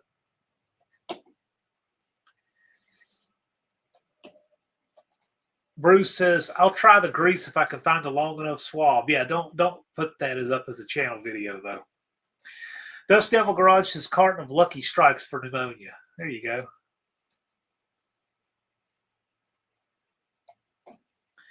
Grand Pito Vic's calling early because he gets up at 4:30 a.m. So, see you later. Buff's Garage says zap from the coal will wake you up better than whiskey. Yeah, I would say it would. I've been hit with a GM ignition coil. You feel it. We used to do this thing in auto shop.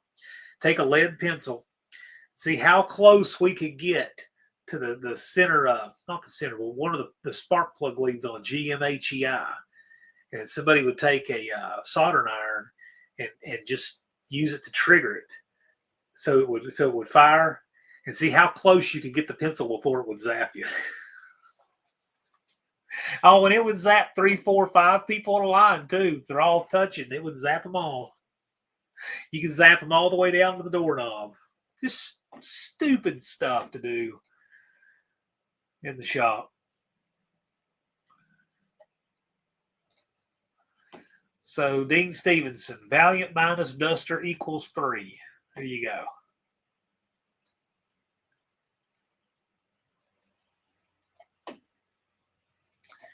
How do you use a soldering iron to fire a car? So if you take like a GM HEI distributor, we will put it in a vise. And that little ignition module that's under the cap, if you take a soldering iron, the electromagnetic pulse that comes off of it will fire that module.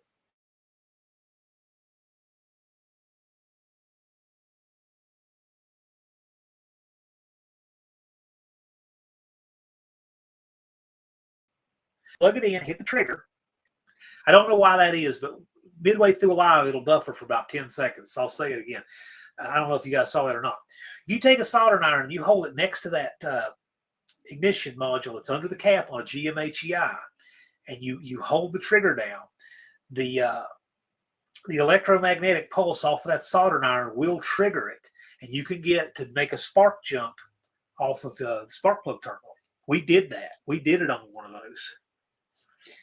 And if you want to test it, film it and show us. Put it in a vise, soldering iron in one hand, hold it close, and then take your lead pencil and see how close you can get it to the terminal on the cap. Trust me, you'll know when it gets close enough. It'll probably be within a few inches.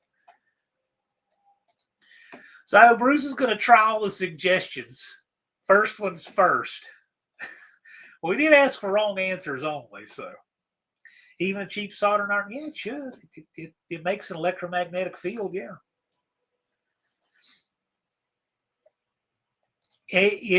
We did it. I didn't know it. The teacher taught us that. I guess because he just wanted to have the fun of watching us light each other up with that thing. It'll definitely do it. I don't know that it would even have to be a soldering iron. It just has to be something that makes that field, but that's what we used.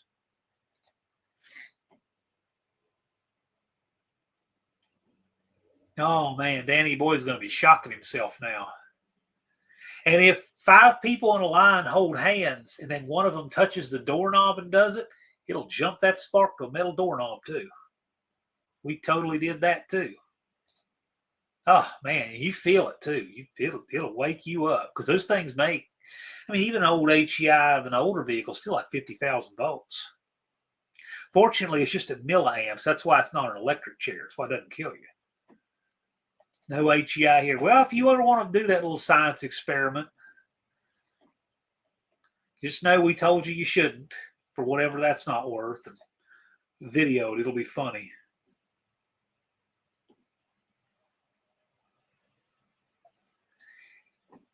I think it does have to be the gun style soldering iron. I think. I'm not exactly sure, but it was the square one that had the little wire that came out and went back in. It was one of those. When you held the trigger down, it would trigger that HEI module and it would throw a spark, sure enough, off of that tower. And we put a lead pencil to it, and when it was probably 2 inches away, you would feel that thing.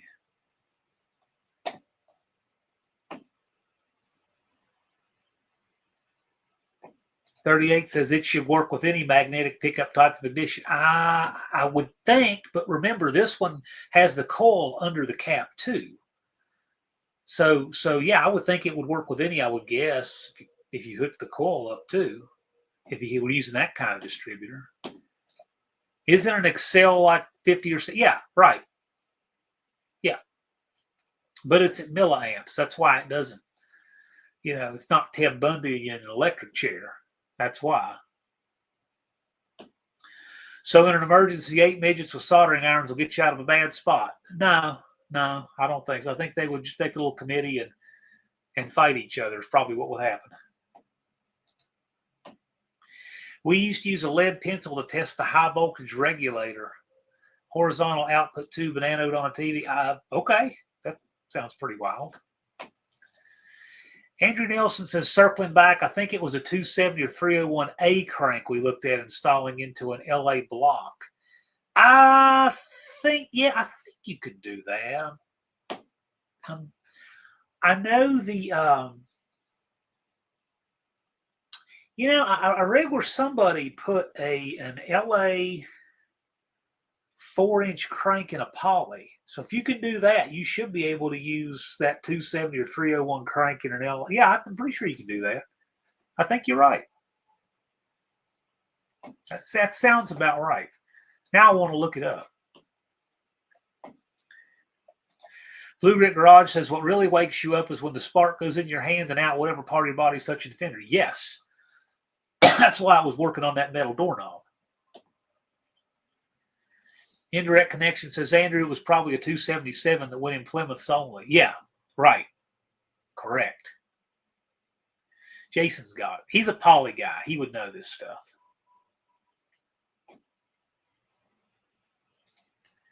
If you look after the little people, you look after yourselves. Well, the little people didn't. I don't know what they're doing underneath that hood, but hope they're safe under there and don't get in the fan.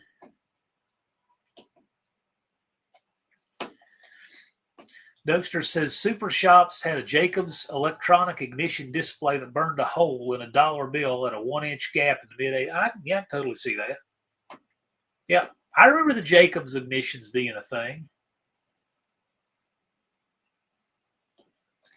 Dizzy says to say it like Yoda, Dean. It sounds authentic.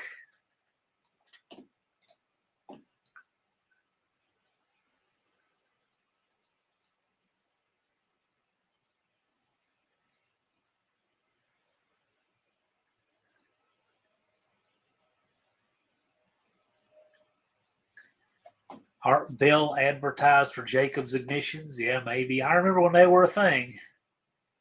There have been a lot of ignitions come and go.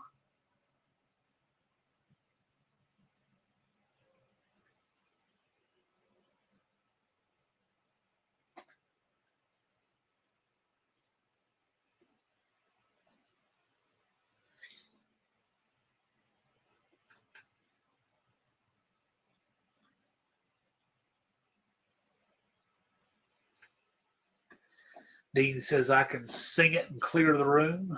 Well, clear room here. We can't hear you from here. No, I don't think it's the same Jacob that made Jake Breaks. I don't know why it would be. Dougster like Jacobs. Yeah, I don't know much about him. I just remember being a thing. Andrew Nelson says it sounds right. We came up with a 305 combo on a 305.99 class limit. Yeah, the other way to do it, of course, is to use that $2,500 crank that was used in the 305-inch TA motors. And you could totally do that. That crank by Moldex still exists. You could still get it, but it is really expensive. 2Ax Jeff actually called them and found out about it. You could still get those Moldex cranks. And they had a really crazy short stroke, like a 3.1-inch stroke or something crazy short like that. And they were designed to be used with a 340 block so that you could get a 4.04-inch bore and stay down under 305. TA crank, that's exactly what I'm talking about. The TA Challenger AAR Cuda ran it. That is correct. They also ran the J heads that had relocated pushrod holes. People said the TA heads didn't realize they were just J heads with relocated pushrod holes. That's all they were. Meanwhile, people salivate over the X heads when the TA heads weren't even X heads. Clayton's Toolbox says, I'm slow to join the party. Yeah, but you're out. You're not slow to register. You're registered for the No Name Nationals. Thank you for that. Indirect Connections got to run. Says, have a good weekend, everyone.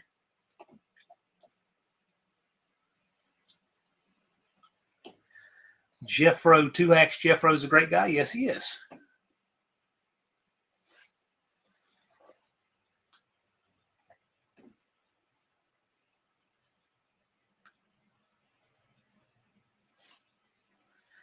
.38 Racing says he'll see you next week. And next week, I hope that we'll be having a walkthrough of the Edelbrock incentives. It'll be our last stream before Groundhog Day.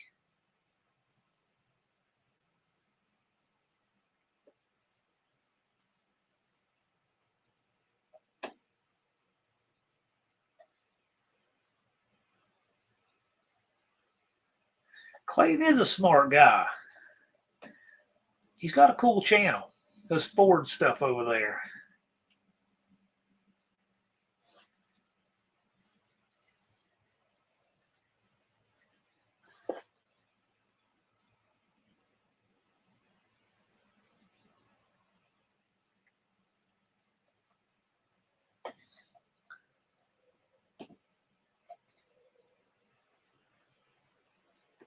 And Oldsmobile. That is correct.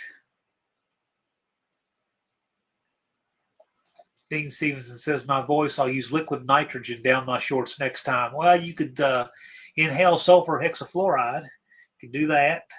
Or helium, depending on which way you want to go.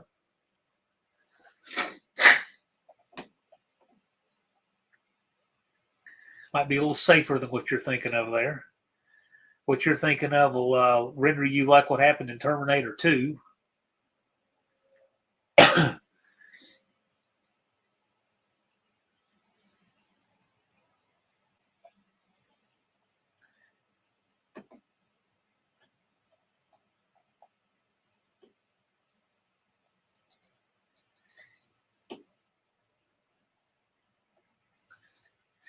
Dean says, I'll be Minnie Mouse on helium. Yeah, that you could.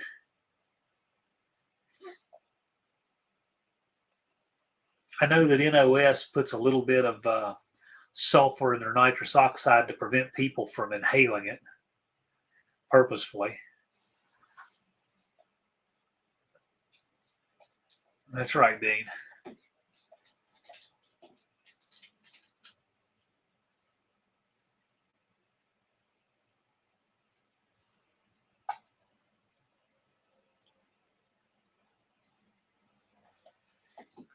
Dr. Oldsmobile. I don't know about that. Maybe. We got Dr. Go. I don't see him tonight.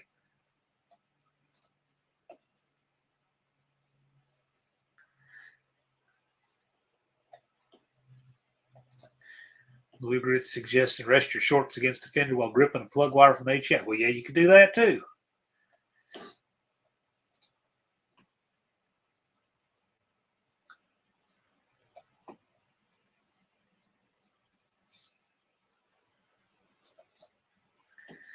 Old McDonald says, whenever I hear someone mention helium, I hear Donald Duck asking for a towel.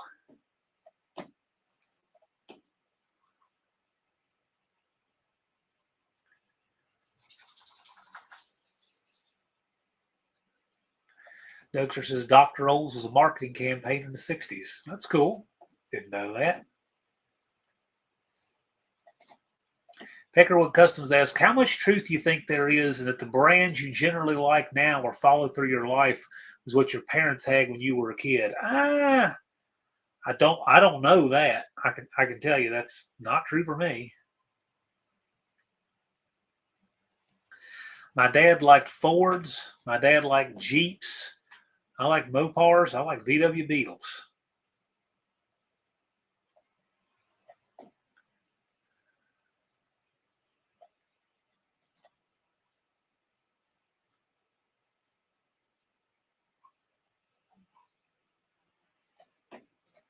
Clayton's Toolbox wants to know if anyone has a Pinto or Bobcat wagon for parts. Needs the rear door latch and striker. Super hard to find. Yeah, you didn't pick something that's easy to find parts, that's for sure. Although I wouldn't scrap a car over that.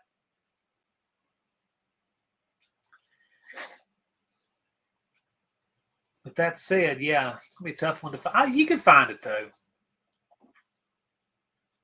I would tag the Ford guys in the community. Like Frizzell, Andy Wood, tag the Ford people in the community on a community post. Probably the best way to ask that question.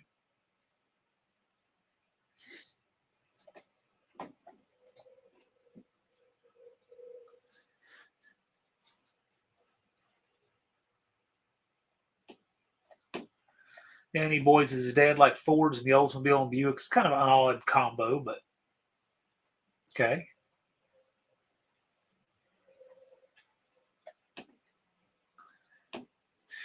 Buffdale Campo wants to remind people they'll be live at 15 minutes after the hour.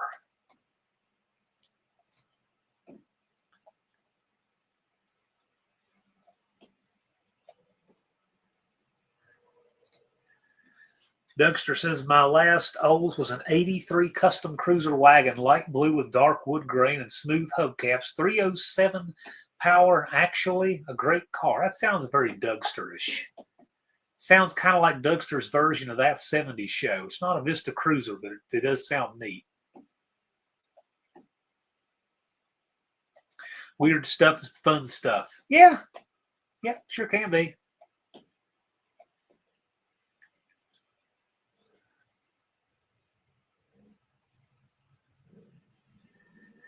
I hear Jethro getting grumpy with me in there.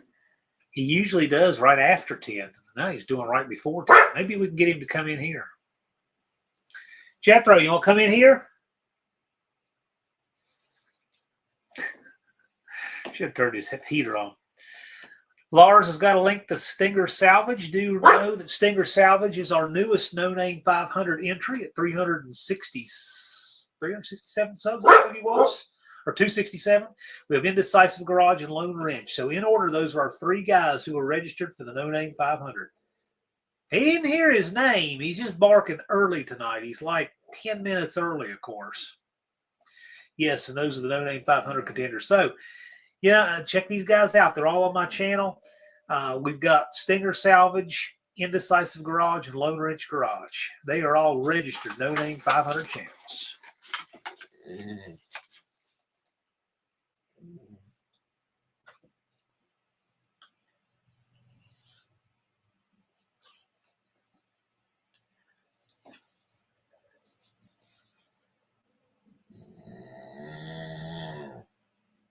Dean Stevenson, if you sent Jethro an email, he has not gotten it yet.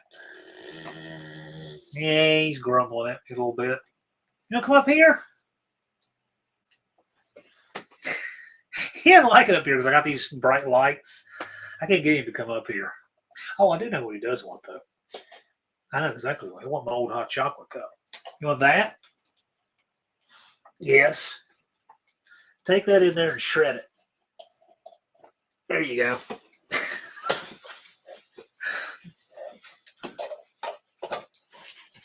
Animals have an internal clock. They know exactly when it's 5 o'clock feeding time. He actually knows just about exactly when it's 10 o'clock and this live is over in the east. But now, instead of ripping the cub up in the hallway, he rips it up right there and makes more noise. You like that?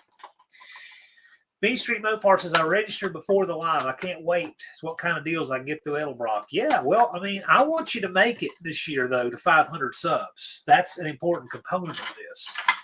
So let's make some content and get to 500 subs, man. Dust Devil Garage says, my dad was a mechanic. He hated all of them. Yeah. Yes, in 38 Racing, he sent me a link to a video where he rolled over. That was pretty cool. Ran over a gigantic tire and flipped by a left turn. And Mean Street Mopars, a No Name 500 contender again. Yes, he is. I believe he's at 271. Dougster wants a 60 Pontiac Safari wagon with a 389 on the 8 lugs, if they will fit. That sounds really cool. Tell you who would like that is a Hunter from Sand Mountain Ballistics. He likes his big Pontiac Luxo barges like that. Oh, Mohawk says Stinger's another Ford guy. Okay.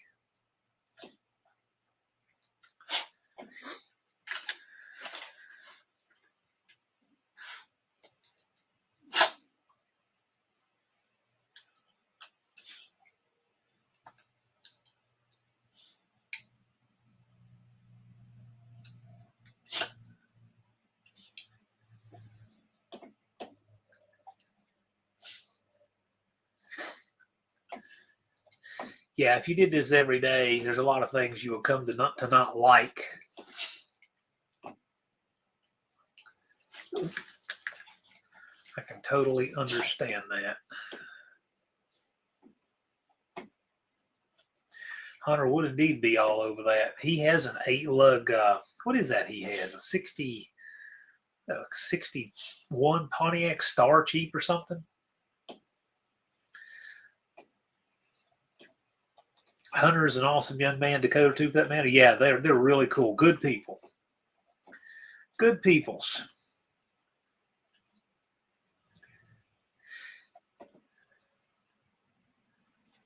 Rock Auto has a brass-looking 2-row for AC, and Carpart has a bunch listed for the BB. And maybe it could be.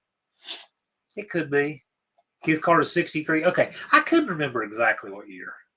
I couldn't remember. It was something like that. Stinger indecisive sub. Lone wrench wouldn't load. I'll just try it again. They all worked off my channel when I put them up there. Or Lars can put it in the chat, but you know, look on my channel because it could be a broken link if it was posted in the chat.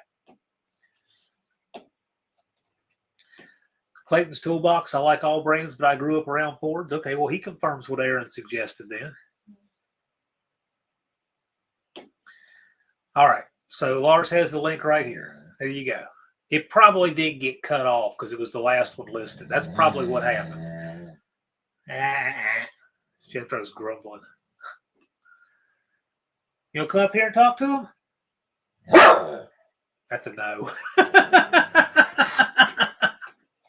That will be a no. His favorite thing is what I have sitting up here where I got this laptop unpacked. I'm going to give him a piece of it. Oh, he's giving me the evil eye now because I got bubble wrap. I know. I'm giving it to you. It's not. All right, here we go. Here we go. Nope. If you want it, you got to get it. He loves bubble wrap. I had it sitting up there where I unpacked the computer. Had it all rolled up nicely. That piece is toast. Yeah, it's rare to ever get him on camera, but he wanted that bubble wrap.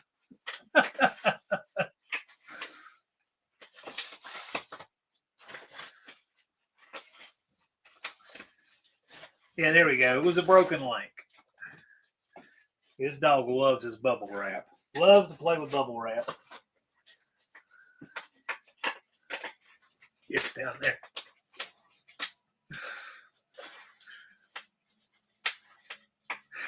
Oh, too much fun. Too much fun. Yeah, I remember I ordered some chairs for my classroom one time, and they came truck freighted as a giant box. And I just let him open it. He did. He chewed that entire box, ripped the whole side out, tore the whole box apart off of the chairs. Never touched the chairs, but pulled the box off in pieces off of them. He just unpacked it for me, and I swept it all up and threw it away. Dougster says, I do love my Toyota. What kind of Toyota do you have, Dougster? Toyotas are the best daily beaters. They are great. What do you do for a living? I am a real estate broker. I'm in my 22nd year of doing that. But even though I don't teach regularly since COVID, I also am a professional firearms instructor. But I did not have my regular classroom anymore since then. That said, I do want to do a class in Middle Tennessee this year. And Lars and I are working on that. And all the YouTubers will be welcome to attend.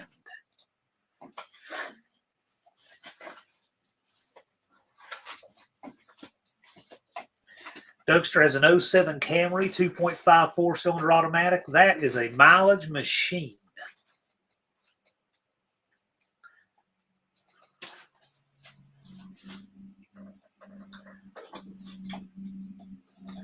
Dizzy said, Mopar fed and clothed us. I'm Mopar stupid from head to toe. Okay.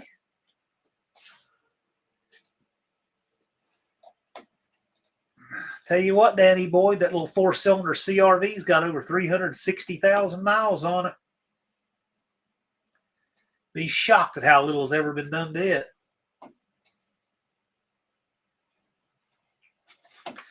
Danny Boyd's Corolla is a 1.6 liter. Yeah.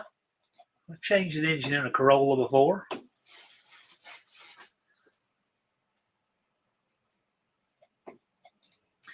Clayton's Toolboxes, I need firearms training big time, tons of hunting rifle experience, but not much with pistols. The fact that you even know that is a big deal. I see a lot of guys that think hunting rifle experience is the same as carry pistol, and it absolutely isn't. Explain the thumbnail, please. On what? My thumbnail or somebody else's?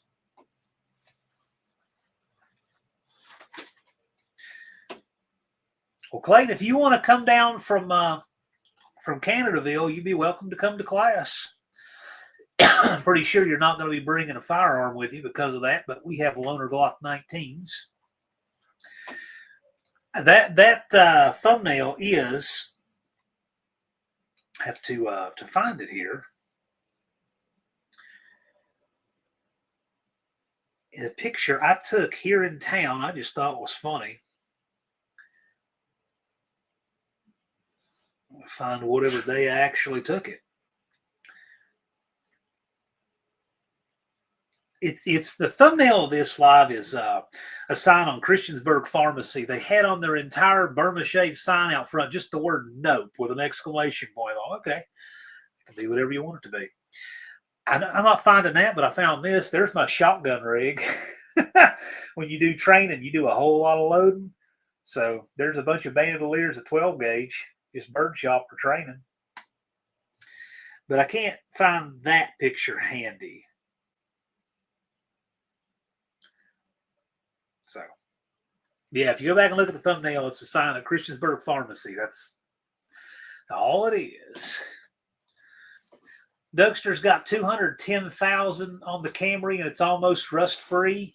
Yeah, well, 210 is just getting started for one of those. You can drive that one easily to 410. Yeah, but Canada just paperwork and I don't do all that stuff. So whatever the crown allows you to beg for, do you want to do it? Sure, bring it. Whatever you want to do. We can teach you how to use it, that's for sure. Aunt D and the wife both drive cheap F-100s. That's cool. I don't necessarily know what the nope is for. It was just on the sign. I don't have a clue. I didn't ask. I didn't want to. It's just on the sign. But that said, we're past our time. And I'll get in a quick plug for Buff Del Campo. They're going to be going live on his channel. He said at 15 after the hour. So if you want to go tune into that, he mentioned it in here. I'll mention it to you. Hopefully this upcoming Friday, we'll be able to do a walkthrough of the Edelbrock Incentives Program, and those who are registered for the 4th Annual AHRA No Name Nationals will be getting login credentials from Edelbrock so that you can be enjoying your discount. So with that, for now, we're out, and the next live should be, I've already got my thumbnail for that, Colleen. It has to do with Groundhog Day. So with that, we're out. You guys have a great weekend, and thanks for joining us.